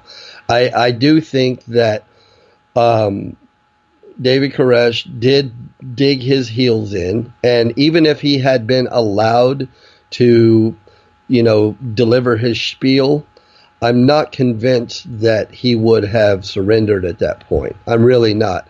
I'm not saying that he wouldn't have. I have no idea to know what his mindset was per se. But what I will say is this: from a common sense tactical point of view, if you show up on a property with that much ordnance, and I do not think that I think you're asking for trouble from the get-go, because I think they probably thought, well, we'll just show up with all this heavy artillery. We've outgunned them, so they'll just give up. Well, you don't do that tactically because they could have just sat down with a piece of paper and figured out that it could go this way. And if it went that way, it wasn't going to be a good thing. It was going to be ugly, So they should have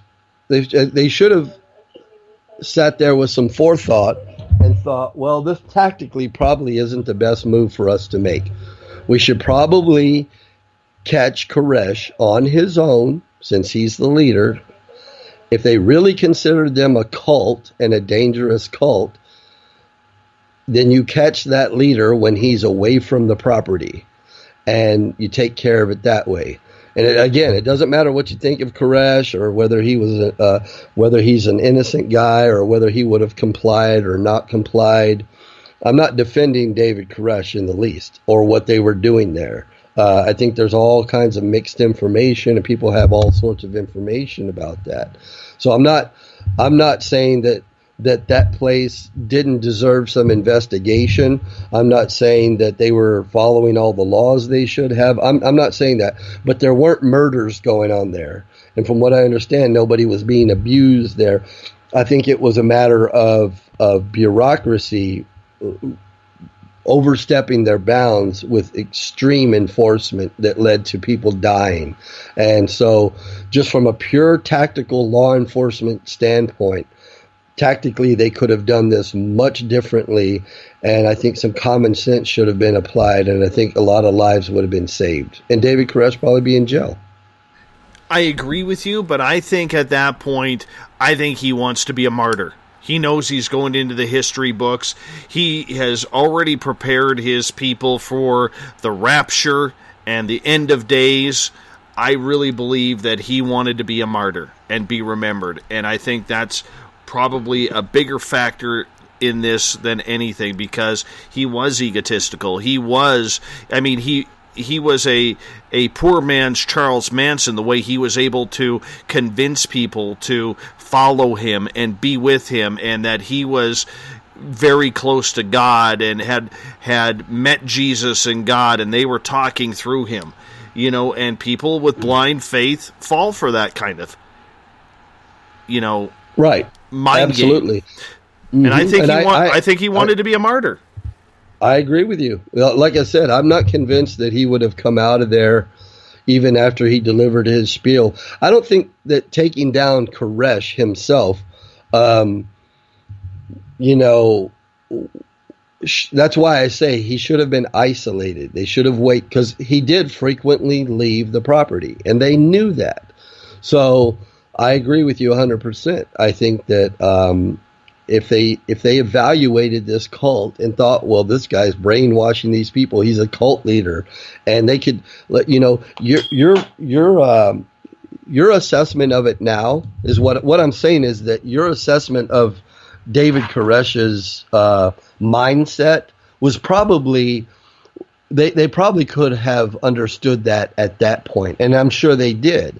And knowing that, you say, well, this guy's a nut, but if we go in there, he's probably going to dig his heels in, and bad things can happen.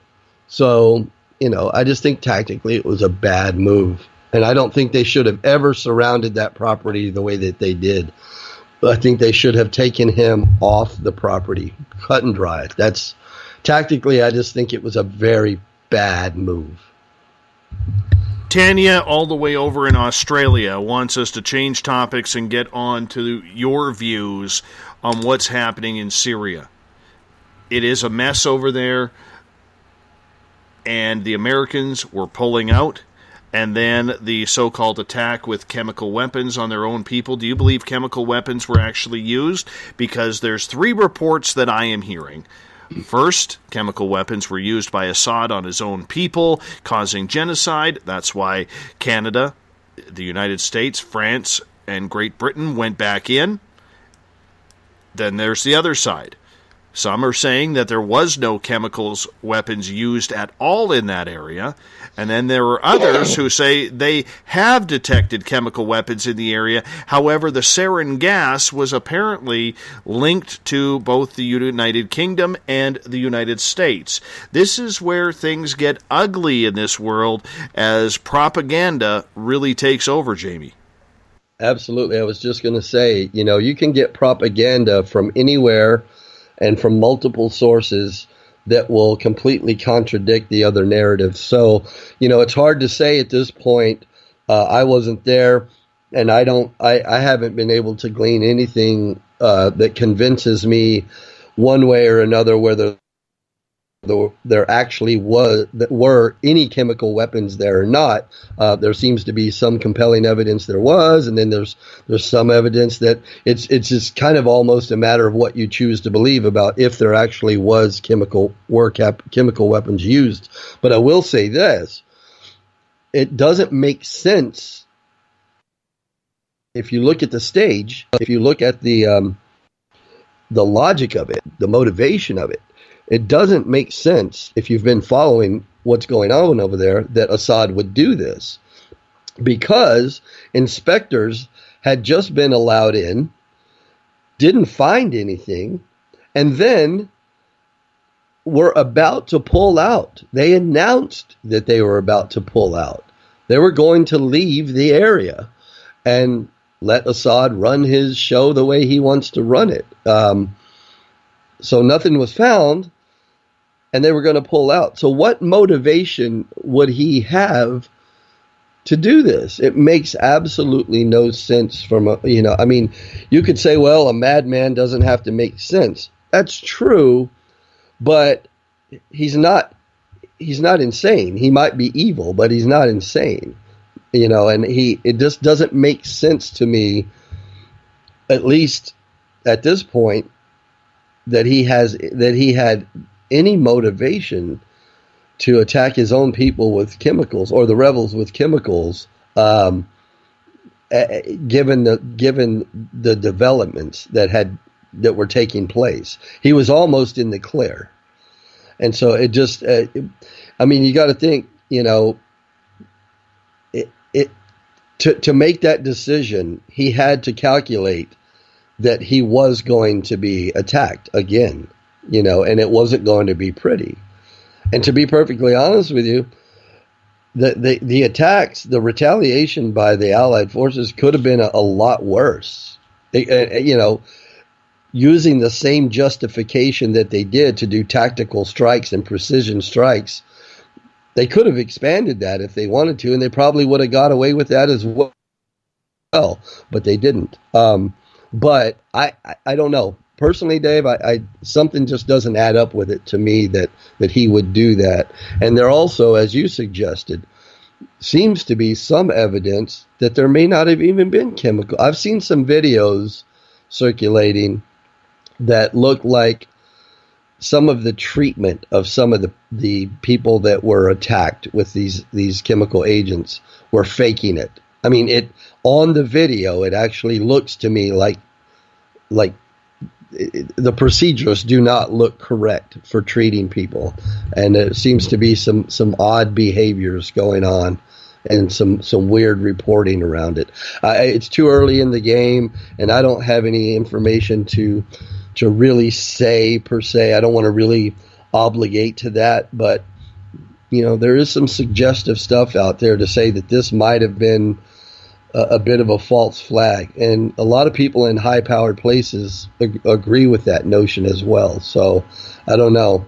I really hope it doesn't play out that way. I mean, it's unfortunate either way, because either people were attacked with chemical weapons or they weren't and they were bombed. So nobody wins either way. But I would hate. To me, I just don't see the motivation for Assad to do that. I don't see the motivation either, although I think it's kind of weird that the USA was dropping bombs on ISIS and is now ISIS's Air Force. I mean, pick a side. Pick a side. Right. I don't know that it doesn't. I know on paper it kind of looks that way. I mean, it's not necessarily. I mean, that's not the story they're sticking to, but I agree with you. Obviously not. I agree with you. The optics of it do present that, correct? Right? I mean, why are we supporting ISIS rebels? It's like, pick your bad guy. Who are you going to bomb? It's a very odd thing.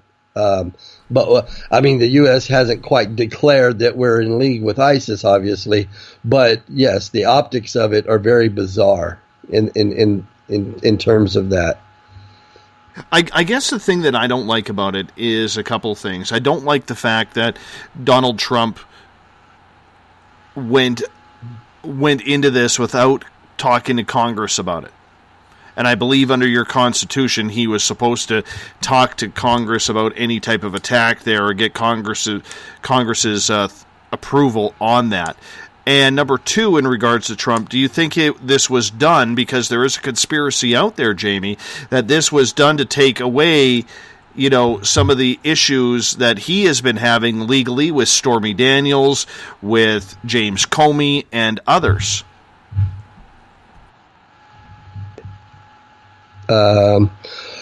No, honestly, I don't believe that Donald Trump made this decision to take the focus off of him whatsoever. I think that would be a fantastic stretch, to be perfectly honest with you. I think that's media at work trying to spin another anti-Donald Trump angle, and I don't think it's think it's important in the grand scheme of things. I think that that's just taking advantage of what's going on to spin another negative thing towards Donald Trump. As far as and I'm not defending his decision or the military's decision to make that decision. Don't get me wrong, but I seriously cannot buy into that. But as far as the bypassing Congress, yes, you are correct. He did bypass Congress. However, Obama did the same thing. Bush 2 did the same thing. Bush 1 did the same thing. And they're all doing it. They're all bypassing Congress with the way they're getting away with that, the way they're justifying that, is under the heading of the extended war on terrorism. Now, as you know, and I've expressed many times, even on your show, that I don't like the word terrorism, and maybe we can get into that more on a different day. But I don't like that term. I think it's too general of a term. I think that by using that term, the military gets away with a lot of things in the world. And it's too general, it's too broad, it's not specific. And, you know, I never liked the idea of going to war on drugs or going to war on terrorism, because, you know, these are labels. These are not specific enemies. You know what I mean? They're bad things, don't get me wrong. You know what I mean? People who do bad things in the world, that's bad. But I'm saying, you know, when you say, well, we're going to war with terrorism, well, that doesn't mean anything. Who are we going to war with? Are you just going to change the face of our enemy every week? You know, this week it's Afghanistan. Next week it's Iraq. You know, next week it's Syria. You know, it's a modular sort of idea, and I don't think it's right. I think it's completely wrong and criminal in my estimation, and I've felt that way for the longest time. I think if there's a spot in the world that requires military action, every single time that happens, there should be some congressional process, and we should break it down and justify to the people and to the military why we are doing what we're doing. To just have decades upon decades upon decades where we bypass all of these processes through every president that comes along under one heading, the extended war on terrorism, I think that's criminal. And that's unfortunate, because the United States has been responsible largely for most of it. And don't get me wrong, I'm an American all the way, man. I bleed red, white, and blue, but I don't support all of that. And I think that it's criminal, to be perfectly honest with you. I do not believe that we should be conducting activity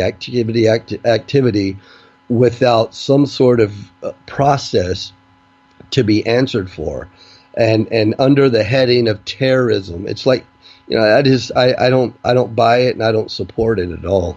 So, do you think the Allied leaders, doesn't matter how, I mean, we're going back 20 some years, you think they would learn by now that, as unfortunate as it is to say, that area does need dictatorship?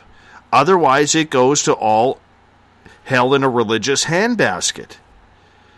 I mean, we saw what happened after Saddam Hussein was overthrown.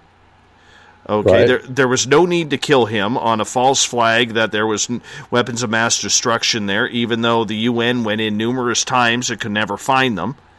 That was just a bee in the bonnet of George Bush Jr. To finish Daddy's job. Okay, you know, and now we see with Assad, there is, you know, he never did anything to the United States. There was no reason for him to go in there, or for the U.S. to go in there, except another potential false flag type event. Right. And yet, it certainly looks that way from certain angles, yes. So I guess what I'm saying is, every time we as allied countries, because Canada sides with the United States, try and take out one of these dictators, and we only got about 2 minutes left before the break, this is when it costs more money, it costs more death, and the military-industrial complex keeps going. You know, the machine keeps rolling. It just gets a little tedious and ridiculous. I agree 100%. I really do. I think that, people like myself who have had interest in skepticism about what the government's doing abroad for decades, I think that the rest of the public is starting to catch on. The unfortunate thing, Dave, though, is that it's always a matter of whose guy is in charge. If you're a liberal or a Democrat and Hillary or Obama's in charge or whoever, you think, oh, well, we're doing the right thing. Or if you're a Republican or conservative and Bush or Trump is, you think, oh, well, we're doing the right thing. That's why I caution people all the time. You have a lot of times to see the big picture and to see the world for what it really is, you have to rise above your politics. Because, if you're passionate about your candidate and your party, a lot of times you're down in the mud, you're down in the muck. And you're evaluating this from a ground point of view, not from an aerial point of view. You have to rise above a lot of your bias. You have to rise above a lot of your own philosophy. You have to rise above a lot of your partisanship and your political leanings. Because if you don't do that, you can be blinded. Too much for one guy or the other, and you don't really realize that they've all been doing the same thing. They all sign off on the same agenda. It's all moving forward. So once you get past that, once you get past the politics of it and the muck of it and down in the mud and you rise above it, then you can see, oh, wait a minute. Yeah, this seems to be a continued agenda. So what is that agenda? That's the way I like to approach things, is when I start to see, well, this guy did it, and now this guy did it, and then everybody wants to argue about, but when he did it, and it's just partisan bickering in politics, which, by the way, they want us to do. They want the public to fight over crumbs, while they make away with the cookie. And that's basically how I see it. My friend, I'm going to get you to hold on right there. Jamie Sexton is our guest. The Rebel Planet happens the third Thursday of every month right here on Spaced Out Radio. When we come back, we are going to be joined by Jeray Reed from Social Media Freedom. He's going to join Jamie Sexton and myself. The Rebel Planet right here on Spaced Out Radio will be back. And the Thought of the Dave coming up as well in the next hour. Are you tired of being blocked, shadow banned, or placed in jail for simply posting your thoughts on social media? Social Media Freedom can take care of that for you. Social Media Freedom is the newest and one of the best free new apps that allows you the freedom to post what you want, when you want. It takes seconds to download from your app store. Come join the tribe at Social Media Freedom. It's time to set yourself free. The first annual Caribou Paracon is happening September 28th to 30th in the 108 Mile Ranch, British Columbia. Brought to you by the Canadian Society of Questers and Spaced Out Radio. Come listen to our featured speaker, Grant Cameron, along with Elizabeth Anglin, Paisley Town, Mike Moran, Eric Cooper, and more. It's a 3-day supernatural adventure at the Spruce Hills Resort and Spa. Tickets for the weekend are $150 Canadian. The Caribou Paracon, celebrating everything paranormal. A timepiece is a reflection of who you are, and what better way to show off the real you than with an Escape watch? Escape is a lifestyle brand accessorizing your days and nights. Choose to escape and create the life of discovery that you deserve. Dream, play, unite with your own personalized Escape watch. Head to escapewatches.com. There is no time like the present to enjoy your escape. Use promo code SMF2017 for your 20% discount today. Looking for a place to advertise at a very reasonable cost? Look no further than Spaced Out Radio. SpacedOutRadio.com has an advertising tab that you can click to check out our daily, weekly, and monthly packages to play on the radio, or our website including social media, From commercial spots to banners, we have it all. Check out our competitive pricing today.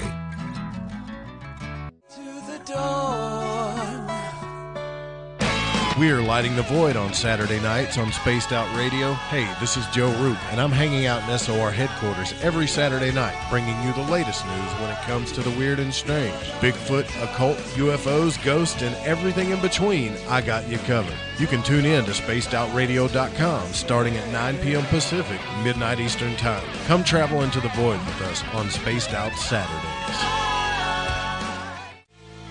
Not ready for bed on Saturday night? Right after Spaced Out Saturdays, hop on over to S4 with Corey Ruiz and me, Eric Cooper from Forest Moon Paranormal. With S4, there are no limits to what we try and uncover. From government conspiracies to helping clean up the paranormal, no topic is safe on S4. We get to the heart of the matter, of the subjects you want to learn more about. So tune in on S4 starting at midnight Pacific, 3 a.m. Eastern, only on spacedoutradio.com.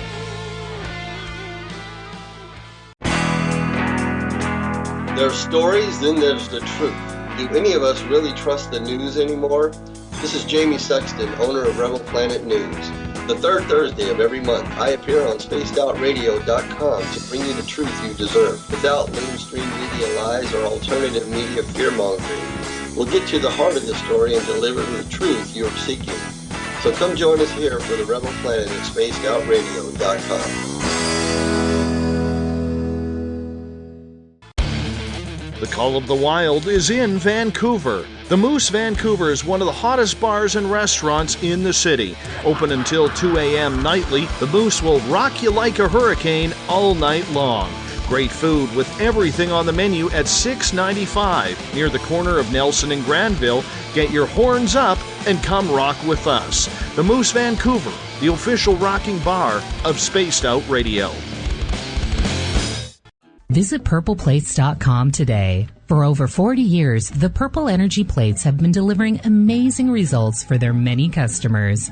Inspired by the great genius Nikola Tesla, the harmony, healing, and energetic effects of the plates have proven over and over to be beneficial and often miraculous to thousands of customers. Check their site for daily specials and choose from their many energy products. You won't be sorry. Visit them today at purpleplates.com. This is Eric Markham, news editor for the Spaced Out Radio's The Encounter Online. We have put together a great team of writers and journalists from all over the world to bring you top-quality paranormal stories, from alien encounters to the latest conspiracies. You won't find any of that fake news here. True stories and top-notch reporting as we look to bring these experiences to the mainstream. The Encounter Online, only at spacedoutradio.com. Do you want to know the truth? Do UFOs exist? Are aliens real? Are the governments hiding the biggest secret in history? We're UFO seekers, and we're on a hunt for the truth. Subscribe to our YouTube channel and follow along with us as we journey across the United States, visiting UFO hotspots and alien hotspots, trying to document the UFO phenomenon. Catch us on Spaced Out Radio every third Monday of the month as we discuss Area 51, UFOs, and more. And also, don't forget to subscribe to us on YouTube.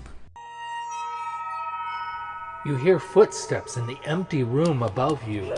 A rocking chair begins rocking by itself. Don't be afraid of the things that go bump in the night. Reach for Spirit Storybox, the iPhone app the Huffington Post UK called the only ghost hunting app you will ever need. Spirit Storybox. The spirits are telling their stories. It's Cosmic Sundays with me, Elizabeth Anglin, in Cosmic Passport. Let me take you down a 3-hour spiritual journey where we will get into everything from ET contact to Psychic Sundays. It's a journey of listening and learning together with some of the best professionals in their fields. You can tune in to Cosmic Passport at spacedoutradio.com every Sunday, starting at 9 p.m. Pacific, midnight Eastern.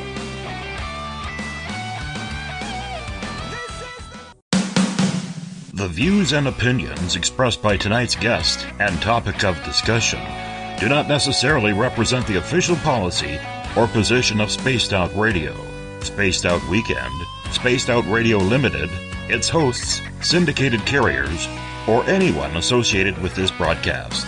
You're listening to Spaced Out Radio with Dave Scott. Follow Dave on Twitter at Spaced Out Radio. and hashtag Spaced Out Radio, and on Facebook Spaced Out Radio Show. Now, back to the program. Welcome back to the third and final hour of Spaced Out Radio tonight. I am your host, Dave Scott. Great to have you with us. Tomorrow night on the program, we round out the week with author Rob Goodrow. He has a new book out about hauntings in the United Kingdom. We're going to find out about all this ghostly happening in the UK starting at 9 p.m. Pacific, midnight Eastern Time at spacedoutradio.com. We want to welcome in everyone listening in on WQEE 99 Rock the Key down in Noonan, Georgia, home of The Walking Dead. We are live as well on the United Public Radio Network, 107.7 FM in New Orleans, and over 160 countries around the world. We are also live on spacedoutradio.com, Spreaker, and you can listen in to us on The Fringe FM. Yes, our digital home away from home, thefringe.fm, the best paranormal radio going today. Bill Cardwell has set the password for tonight in the SOR Space Travelers Club, Petrichor. Petrichor is your password. Make sure you use it wisely, Space Travelers, as Bill sets a password each and every night right here on the mighty SOR. Now, if you want to follow us on social media, you can do so on Facebook, Instagram, Twitter. We're on Periscope.tv, live every Monday through Friday night. We are also on YouTube. If you want to find our archives, listen to some previous shows, go to youtube.com/Spaced Out Radio. Please, for the sake of it, just because you're there, hit the subscribe button. We would appreciate that as well. And our website, spacedoutradio.com, where we have a plethora of features for you. Rock out to some Bumblefoot, shop at our Spaced Out Radio store, read The Encounter online, or watch great videos from UFO seekers, Contact TV, and so much more. The third Thursday of the month, we bring in Jamie Planet from Rebel Planet News, talking about the stories within the stories. That's what alternative media is all about. Jamie, welcome back. Thanks, sir. Good to be back. Right before the break, we were talking about what is happening in Syria and whether that chemical attack was a false flag or not, because there are numerous different stories regarding what went on there. And I think what a lot of people also have to realize is the Middle East and the danger zone that it has become with ISIS and Al-Qaeda. It was all started out of the Mujahideen in their war with Russia in Afghanistan in the early to mid-1980s, who happened to be funded by the CIA. Absolutely. Isn't that strange and convenient? Mm-hmm.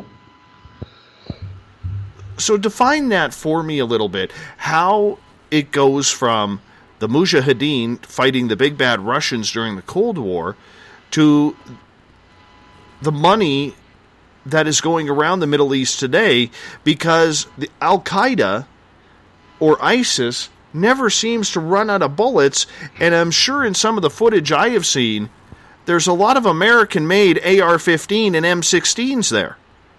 Absolutely.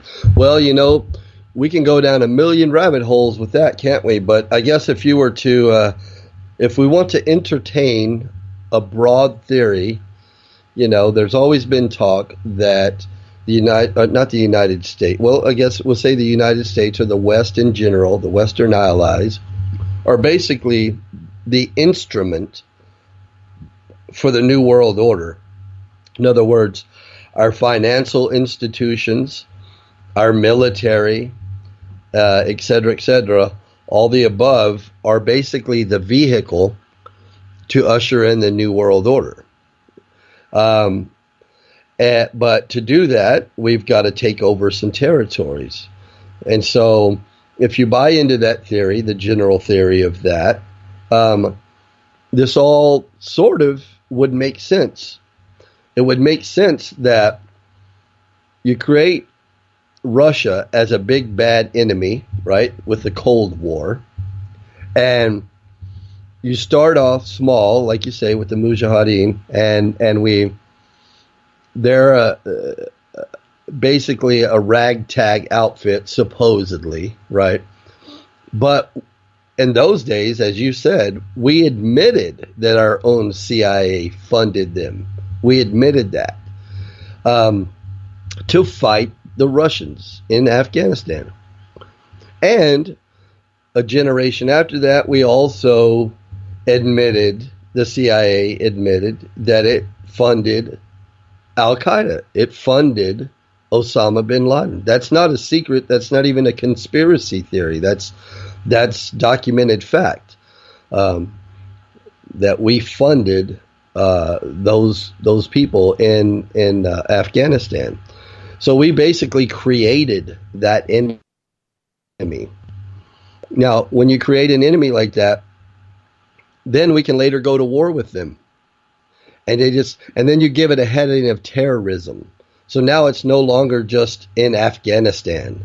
You can expand that idea to Iraq or Syria or anywhere else you think that people are conducting terrorism, an enemy of the United States. But as you say, isn't it funny how every time we show up to fight them, they're not using Russian weapons. They're using, weapons from the UK and weapons from the United States. So where are they getting all this? And like you say, an endless supply of bullets. These people don't have the financial infrastructure that we do. We're supposed to be the mightiest military on the planet. And yet, after decades and decades and decades of war, we cannot defeat these people. We can't defeat them. They're still a formidable enemy. It doesn't, something just doesn't make sense about it. And so, as you mentioned earlier about ISIS, it looks like the United States is teaming up with ISIS now. Well, it would make a lot more sense if ISIS was a creation of the West. That whole idea would make more sense if you think, well, we create ISIS and now ISIS is trying to take over Assad, but they can't quite get the job done. So now Assad is using chemicals on his own people. So as a goodwill measurement, as a humanitarian effort, the Allied forces now have to go in and bomb Assad ourselves. And therefore, as you mentioned earlier, optically, it looks like ISIS is on the side of the Allies. So if you follow that particular rabbit trail to that end, it does sort of fit a narrative, doesn't it? I mean, to me, it all kinds of makes sense.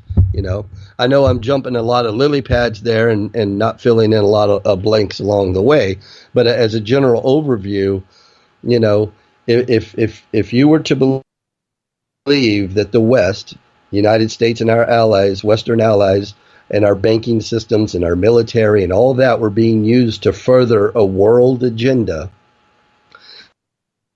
and that part of that agenda involves taking over these territories, then a lot of those little blanks fill in themselves. They start to make a whole lot of sense.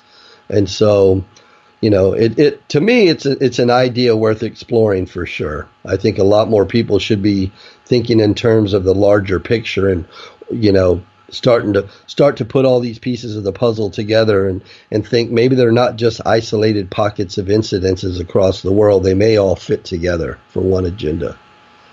Do you think it's Russia and China calling the United States' bluff on this? Because for so long, the United States has been the world's police force and bodyguard, shall we say, the bodyguard of freedom.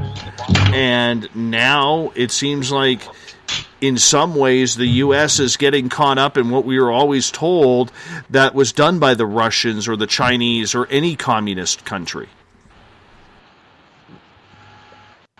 Right. In other words, it's looking like we're actually the bad guys, not them. Is that what you're saying? Exactly.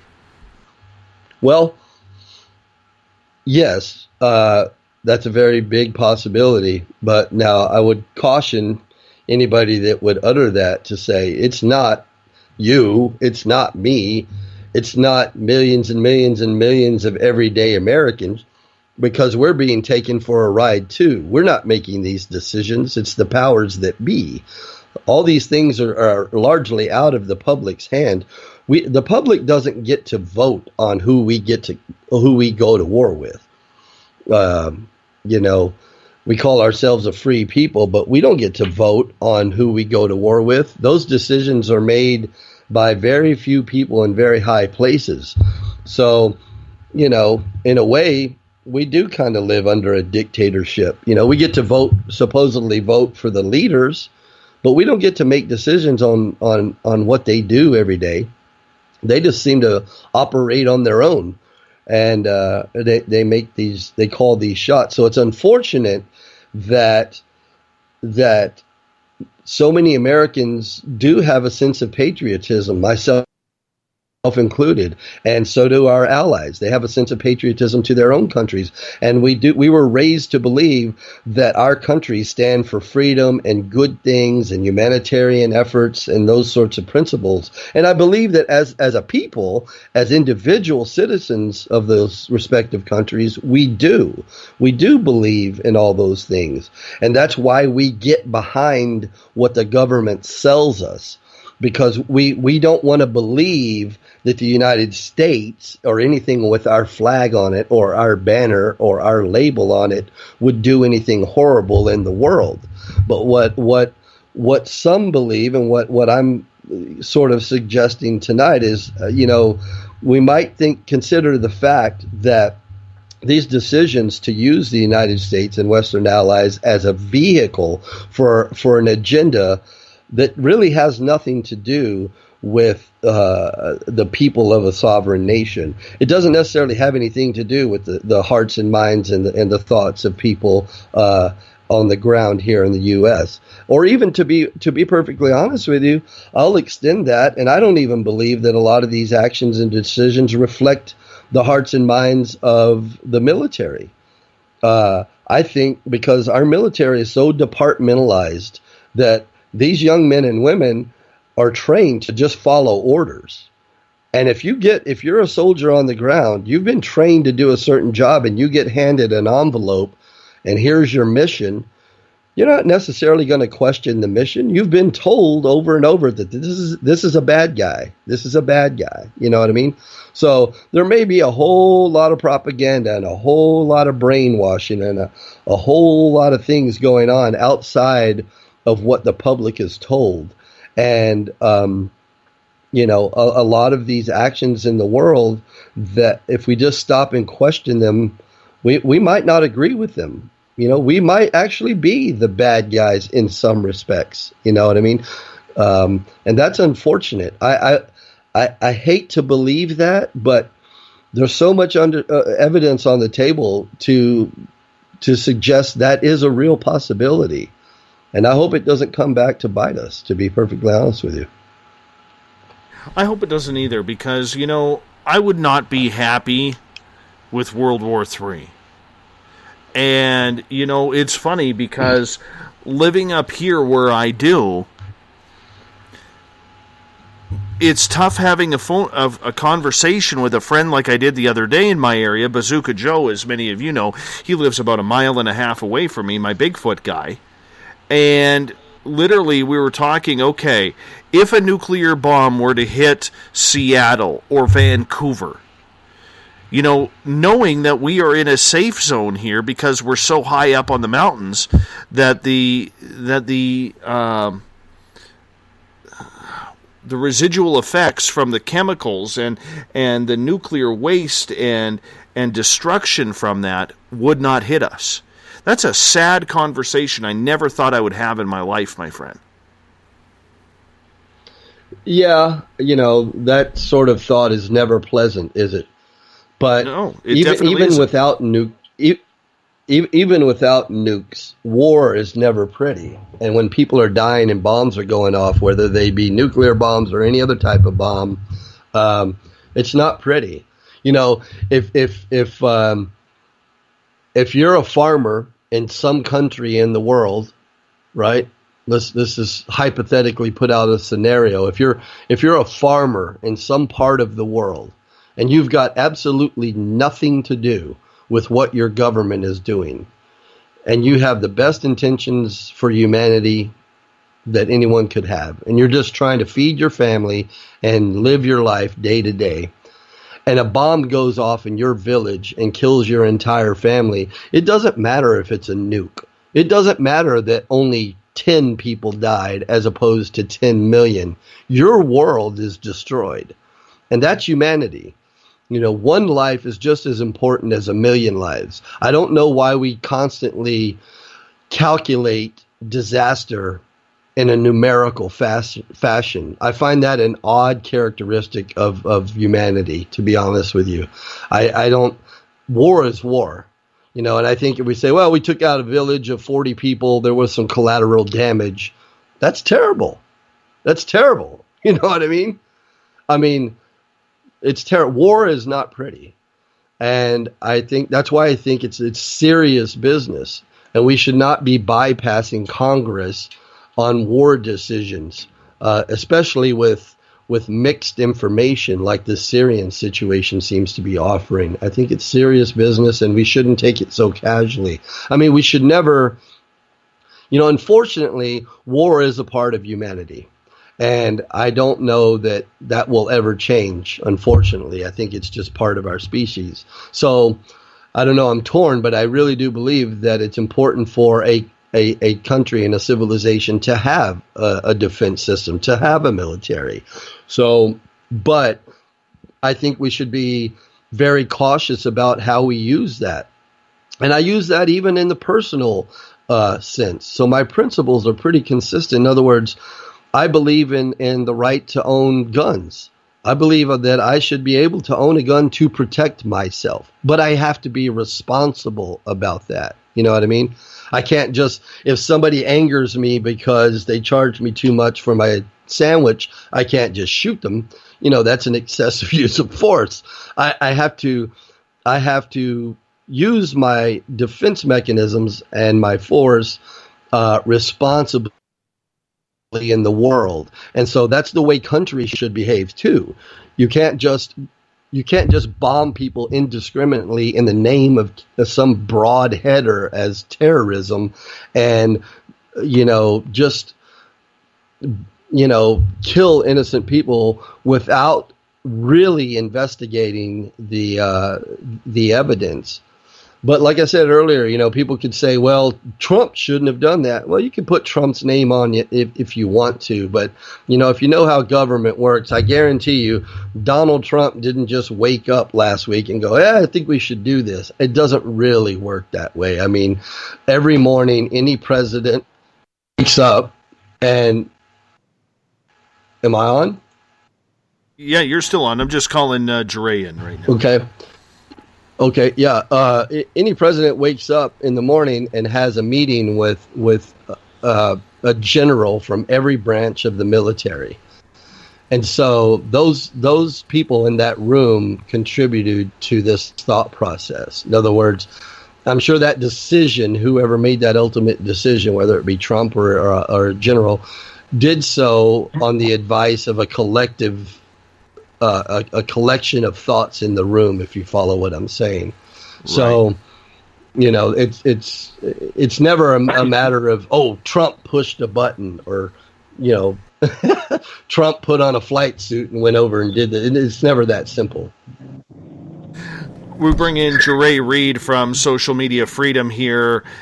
Jure, thank you so much for getting to us here. I know you just finished your night shift at your nighttime gig here, but thank you so much for hopping on.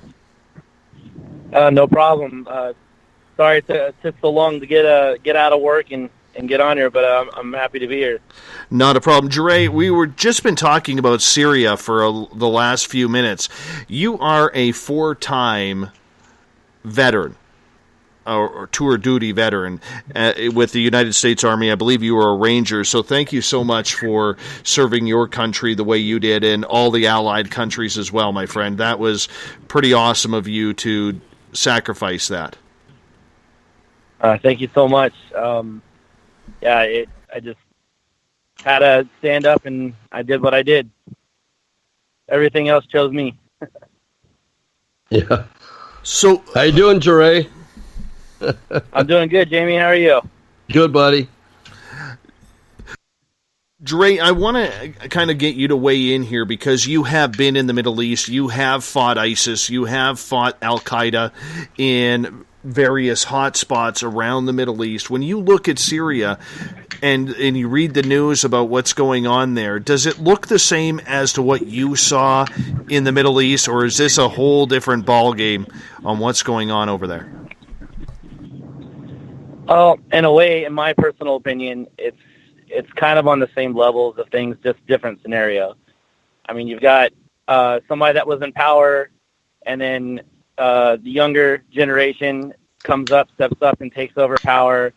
And then you have people that are protesting peacefully against whatever they're against and for.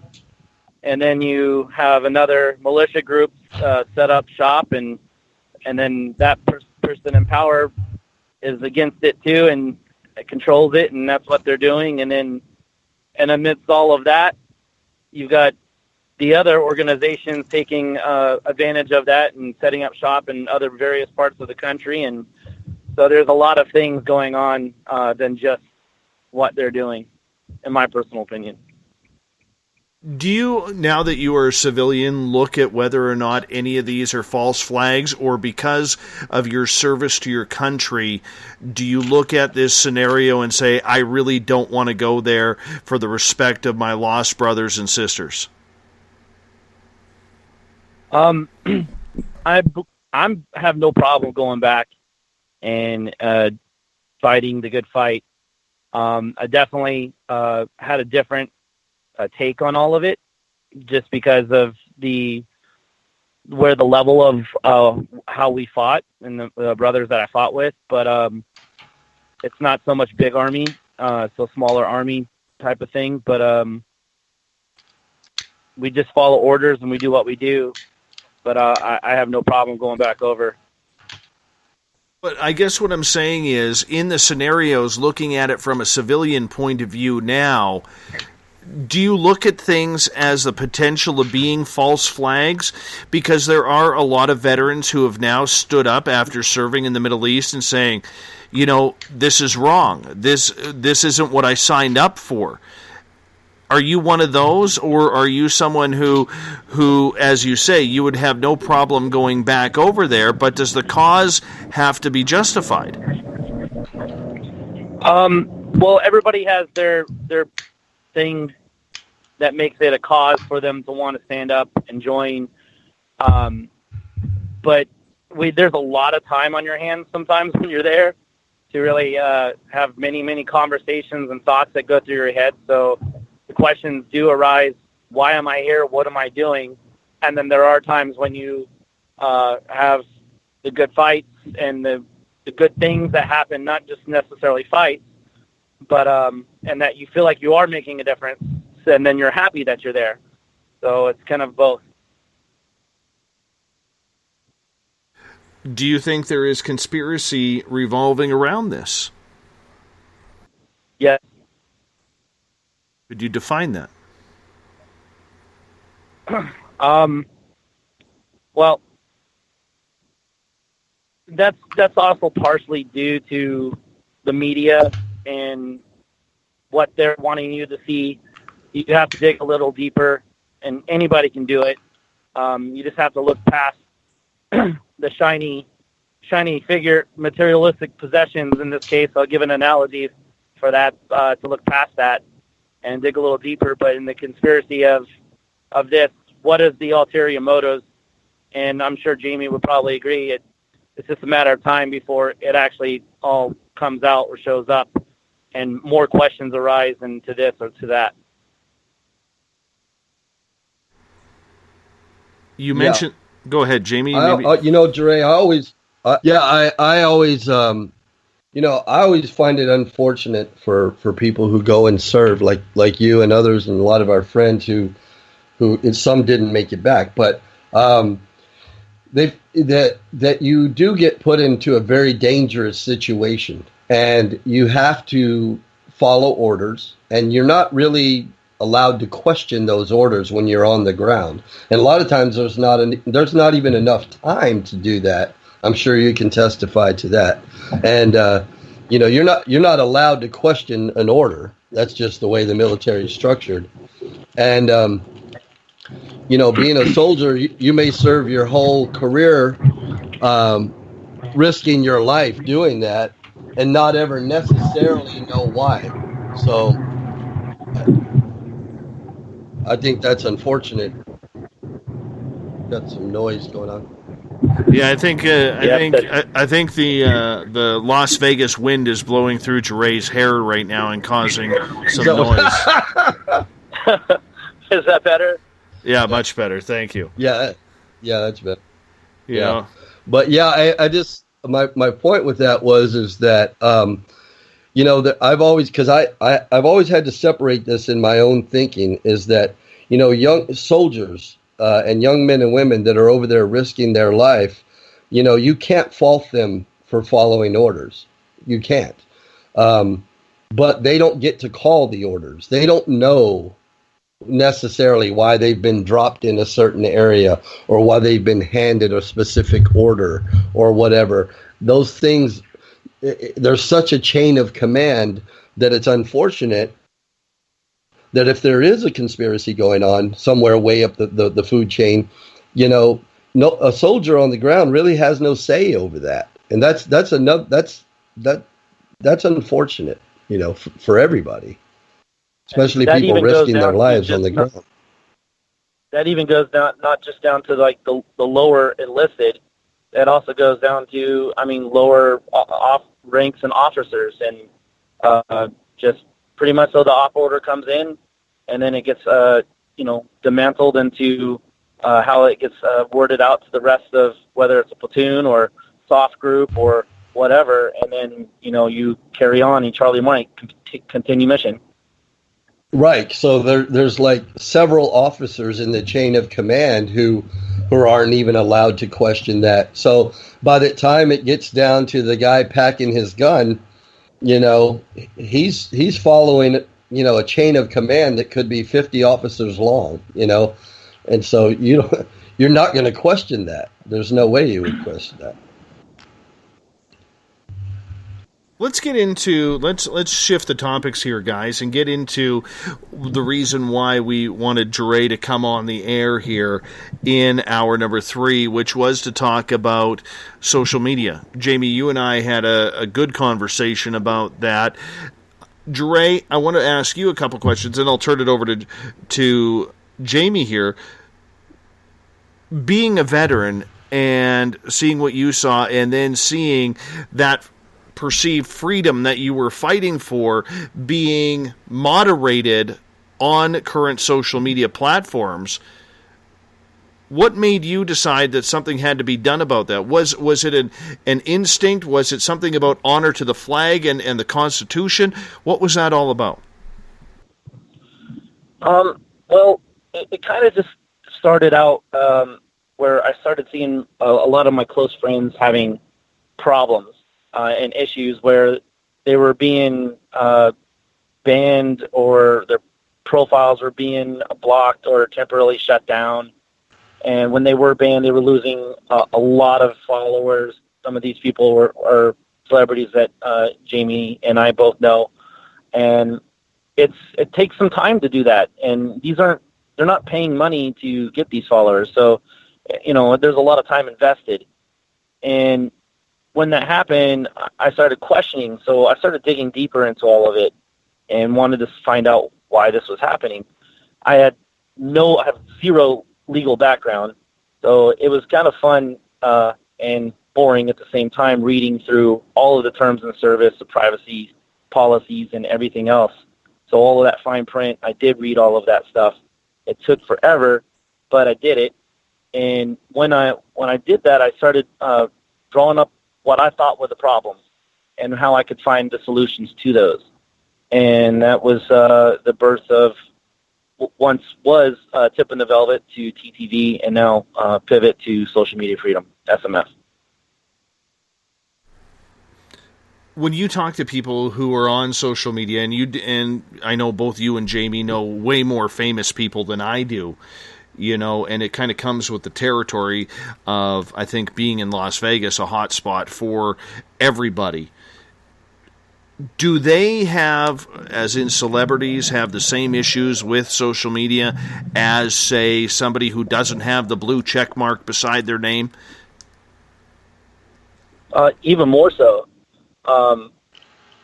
When you're looked at from a mini, and you have a large following, and if you state your opinion, if it doesn't follow their guidelines, their agenda, you're quicker to be shut down than just somebody that has maybe like 5 friends or 5 followers.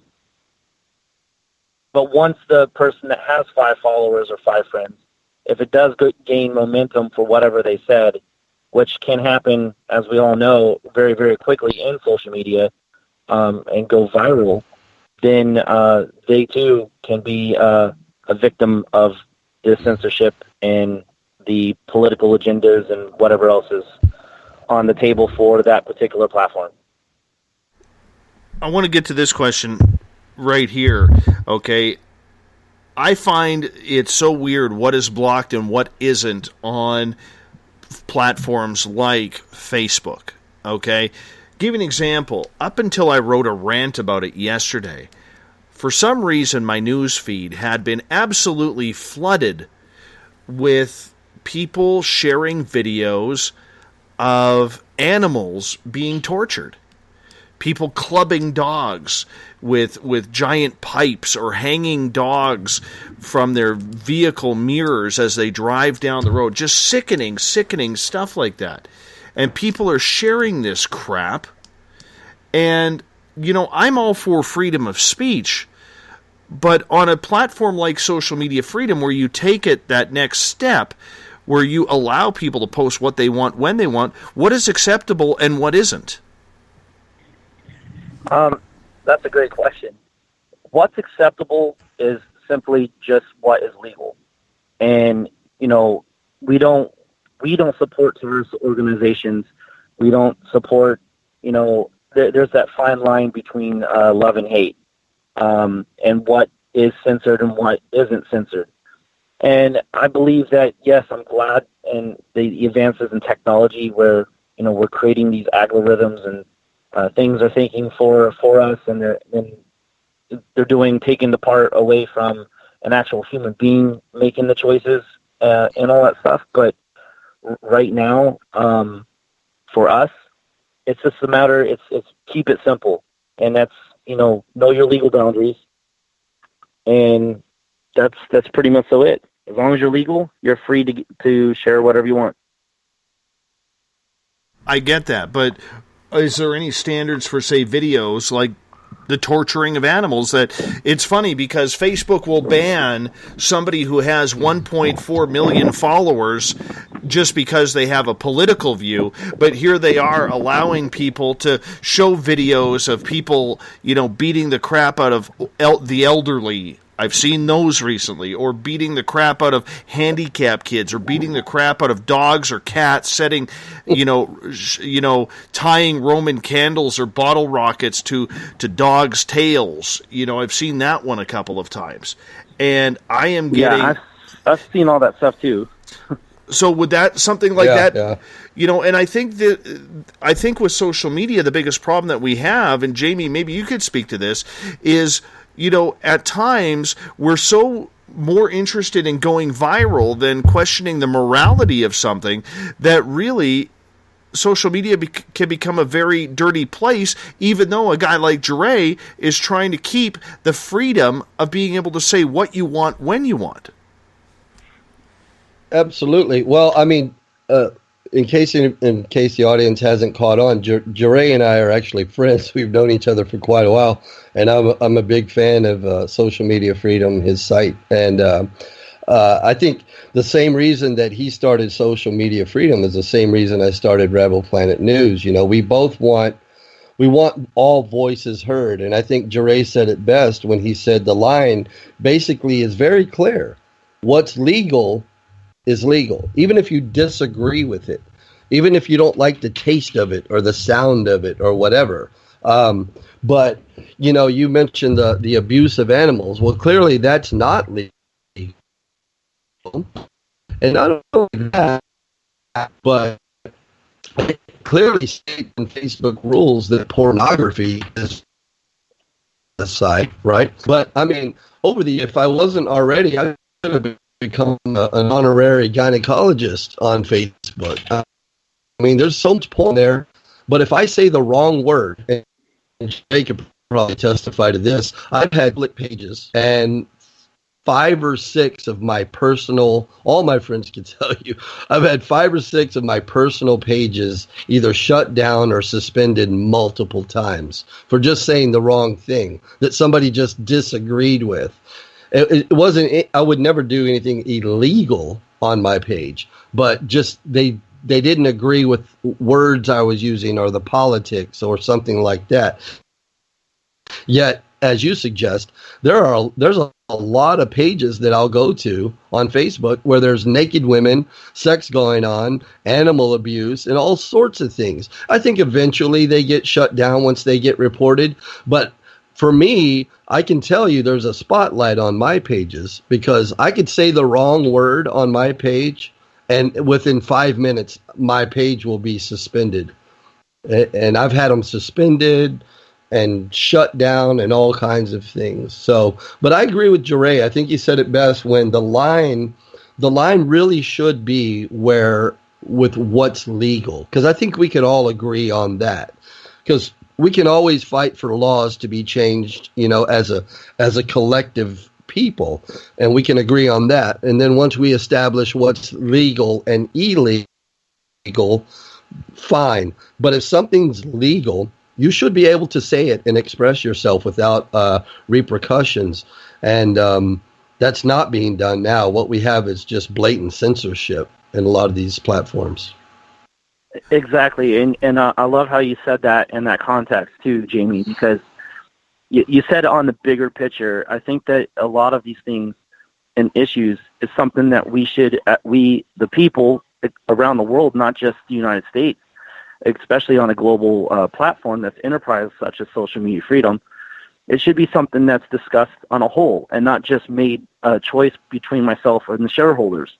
Nobody should dictate your freedom like that. We should all follow the rules that's in place now and know our boundaries, know our legal boundaries.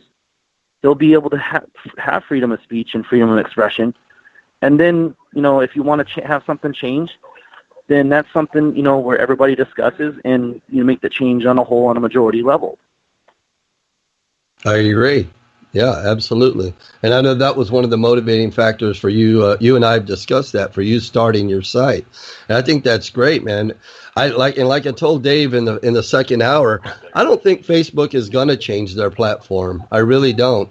I think that this will all get swept under the rug, and in a month this will be an old story, and they're going to continue business as usual. But for you, that's a good thing. For social media freedom, that's actually good because it leaves you the room to come in as a competitor.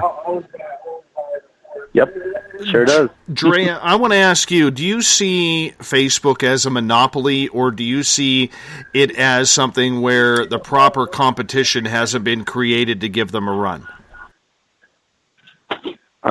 I'm sorry, can you say that one more time for me? No, do you believe that Facebook is a monopoly that no one can touch, or do you think that it is something where a smaller platform or a startup platform just hasn't been put together to give them a run for their money? I personally think that where Facebook is now, I don't think that they've gotten to. They realized they were going to get as big as they did. When it happened, and then shareholders and whoever else comes on there, because it's not just Mr. Zuckerberg doing all the choices, though he has a very integral role and pivotal part in all those decisions being made. But it's not just him; it's a plethora of others on that board or that team. And since they're at the level that they are, they are a powerhouse. And I actually came across an article the other week where it was discussing it's became such a mainstay and main point in all of our lives that it's almost kind of hard to where you can't not use it. Right. I mean, I want to be off of it so bad, and I can't wait till I don't have to be on there, and I can just be on mine or any of the other ones that, are in support of not censoring people, especially for the wrong things. But are they a monopoly now? I believe that, that's a goal for any business is to monopolize and be a strong competitor and, make it difficult for any other team or somebody else to come up and win. But no, I think that they'll be easily able to. I don't think they're ever going to go away for a long time, but I think that they're really going to quickly find out that they've made some really major mistakes. When you say, and people who have never heard you speak before, because this is your first time on this show, when you say that you have the freedom to post what you want, when you want, without being, ostracized on your comments for something that maybe the policy doesn't agree with, how do you do that? And where do you draw the line, Jure? Like, I realize you have to play by the laws, so, but there are a lot of topics that get through on other platforms, whether it's racism, whether it's abuse, both bullying. Personally, no offense, I would sooner see a lady, naked or a guy naked on social media than somebody beating the hell out of a dog. Oh, I agree. And it's just one of those things that, as we grow, same thing with security. It has to always be ever changing. And one of the things is to definitely have a team of people that in place where it's not just in their opinions that are making those decisions of what's being censored and what's not, and what's legal, actually legal, and what, can actually is just something that doesn't necessarily need to be censored and they can get away with it being posted. But the best way to answer it and keep it as simple as possible, as far for my time constraints in the show, is that at our house, which is Social Media Freedom, you can wear your shoes in our house. So at Facebook, you have to take your shoes off. So there you go. Right. I was going to say, Jure, too, though, there's a big difference between policy and law. And I think that, a lot of people presume that a lot of these things are against the law, like using certain words or phrases or content. And a lot of it is not against the law. And it's not against the law for a reason. And I think that what happens is we build up a lot of these terms like hate speech and things, and they're too general. They're very general. And that becomes a slippery slope. So I think what happens is these companies like Facebook, because those terms are general, they can enforce them how they see fit instead of in a uniform way. And I think that's a problem. In other words, if they have a political bias, they may slant their policies towards that, on any given day. And I don't think that's correct.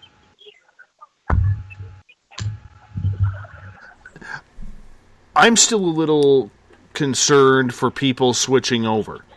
Okay, we talk about all of the freedom of speech. We talk about freedom of speech, and we all want to get to freedom of speech, Jamie. But what constitutes, somebody using the N-word or somebody using, sexual threats or something if they're going to hide behind freedom of speech or the First Amendment? Well, yes, but you have to understand, Dave, that the N-word is not illegal. And I don't think that it should be illegal. It's a word. I don't think that it's a nice word to use. It's very offensive. But that's a human choice. In other words, we need to police ourselves when we start getting into the business of enforcing language, no matter how disgusting we may see it. That's where we run into problems, and that's where those lines get blurred. And so, I think that's where it all starts, and I think that's where we end up in trouble, is that saying, well, that's offensive, you can't say that. I don't think that's, see, that to me, I have a problem. Personally, I have a problem with that. I think that that's a personal choice. And you cannot correct humanity by force that way. You just can't. And so that's, you have to, it's a fine line, but this is where critical thinking comes in, So for me, that's a problem. And the best way to add on top of what Jamie just said is just like when rap was coming up, gangster rap, NWO, and they were saying the things that they were saying. It was their freedom of speech to put it into the lyrics, into their songs of what they were saying and how they were being treated and how they felt. And they got a lot of aggression from the police and from that. Was it illegal? No.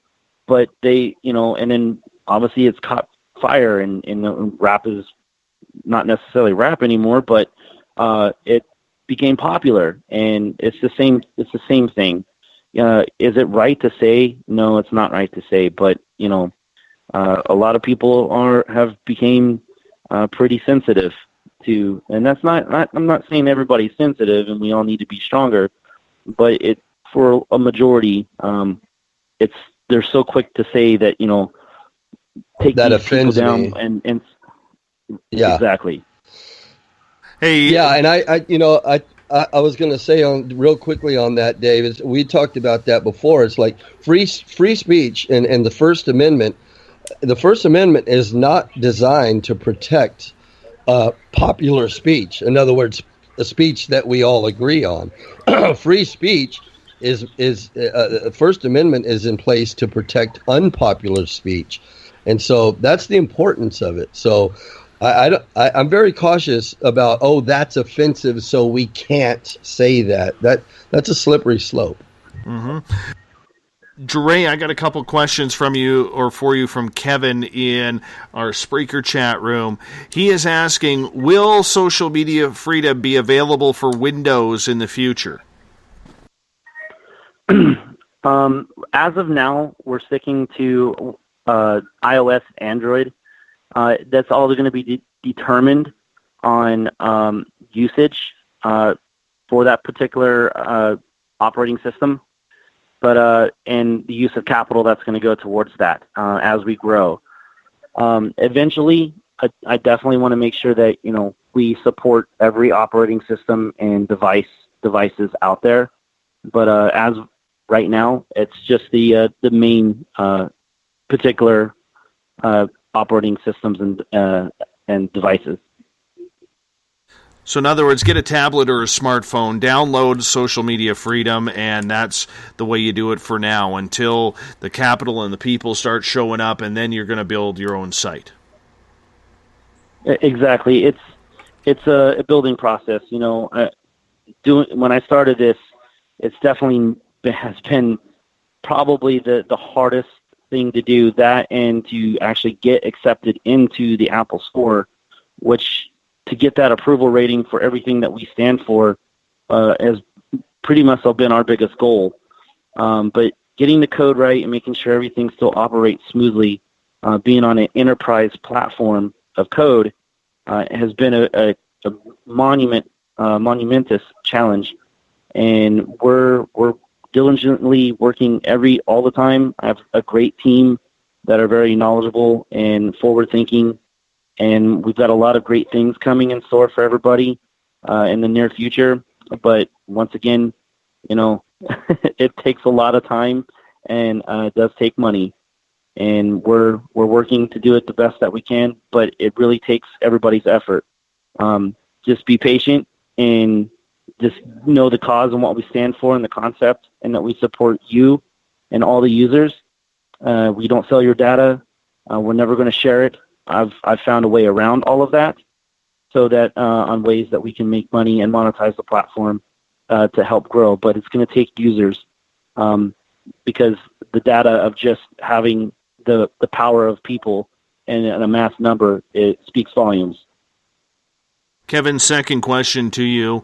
What will stop one of your users from calling the cops and having me arrested or held for questioning for saying something controversial? Well, that's no more different than I guess necessarily if you're in your neighborhood and you're having a block party and they tell you to turn it down, and you may say something back to them in rebuttal, and they call the cops. I mean, if somebody's going to do that, they're going to do it. But if you feel it's something that is of concern and you're worried about it, then we have those channels in the very beginning stages of where you can reach out to us and report that issue and that problem, and we'll do the best that we can to help out with you, to help that situation out. Trip is asking you, why does Social Media Freedom need our location turned on? Okay, so the location is not shared with anybody. The only person that can see that location is you. The location feature was built in there to get around the algorithm issue. When we were developing the code, it kept crashing our apps and the site because of even with this very minimal load test on the newsfeed. So we came up with an ingenious way to get around that, and that was to create pretty much a news feed for every small village, town, city around the globe. And that's what your location feature is used for. So it basically dictates where you're at using georeferencing only for yourself so that you can populate that particular news feed. Sounds like a lot of fun, man. Gentlemen, we are down to about a minute and a half on this program, a show that just absolutely flew by. Jeray Reed from Social Media Freedom, thank you for stopping by. Really do appreciate you taking the time, my friend. Let people know where they can get it. You can find the website at socialmediafreedom.com. You can find us at smf.social for a little bit more information, as well as the links to both app stores. And you can find it in both iOS, the Apple Store, and Google Play for your Android devices at Social Media Freedom. All right, and thank you so much. Jamie Sexton from the Rebel Planet. That was a fast show, my friend. Thank you so much for coming on. Once again, your next duty on this show will be Thursday, May 17th, a week before old Davey's birthday. All right, let's do it. All right. All right. And I expect on the 24th, the birthday party for old Dave, that you are going to rock us out with something that night. Just hop absolutely. On, you know. You like mid? Yeah. Yeah, absolutely. For sure, my friends. Jamie, Rebel Planet, we need an update. I got people asking, when are we, how are we doing on getting the setup going? We're getting really close, man. We're probably within a couple of months away from launching. So we had a little bit of a hiccup with relocation, but we're back on track. So excellent, my friends. You hold on. I'm going to wrap this thing up. We have Mr. Ron Bumblefoot THAL from Sons of Apollo, formerly at Guns N' Roses, rocking in the background with Little Brother is Watching. Bumblefoot is the official music of Spaced Out Radio, rocks us in and out of every single shore. Get your horns up for the guitar god himself. Tomorrow night on the program, author Rob Goodrow is going to join us. We're going to talk about paranormal hauntings in the United Kingdom. Wrote a book about a tour he did of England to all the haunted hotspots. Look forward to hearing those stories and more starting at 9 p.m. Pacific, midnight Eastern Time at spacedoutradio.com. Once again, I want to say a big thank you to our two guests tonight, Jamie Sexton from Rebel Planet News. The Rebel Planet happens the third Thursday of every month on this show. And hopping in for the last 40 minutes was Jeray Reed, president and owner of Social Media Freedom, smf.social. I do have to admit, they are a sponsor of Spaced Out Radio. Want to say a big thank you to everybody sitting at home, in your cars, driving around, or on the tram, as in Australia, or sitting at work with nothing better to do than listen to us. Thank you so much for allowing us into your ears. We really appreciate that. Big shout out to everybody in the Veterans Club, the SOR Space Travelers, everybody watching on Periscope tonight. Spreaker, you guys were awesome. And of course, all of you on Twitter at #SpacedOutRadio. Thanks for making this a fun show. Thanks for coming down the road with me on the Rebel Planet. You held my hand. We did very well. And thank you so much for sharing the show, spreading the word, spreading the love of Spaced Out Radio, because together, my friends, we own the night. I'll talk to you in 21 hours from now. Mr. Bumblefoot, we need a favor. We need you to take us home. Good night. We're watching.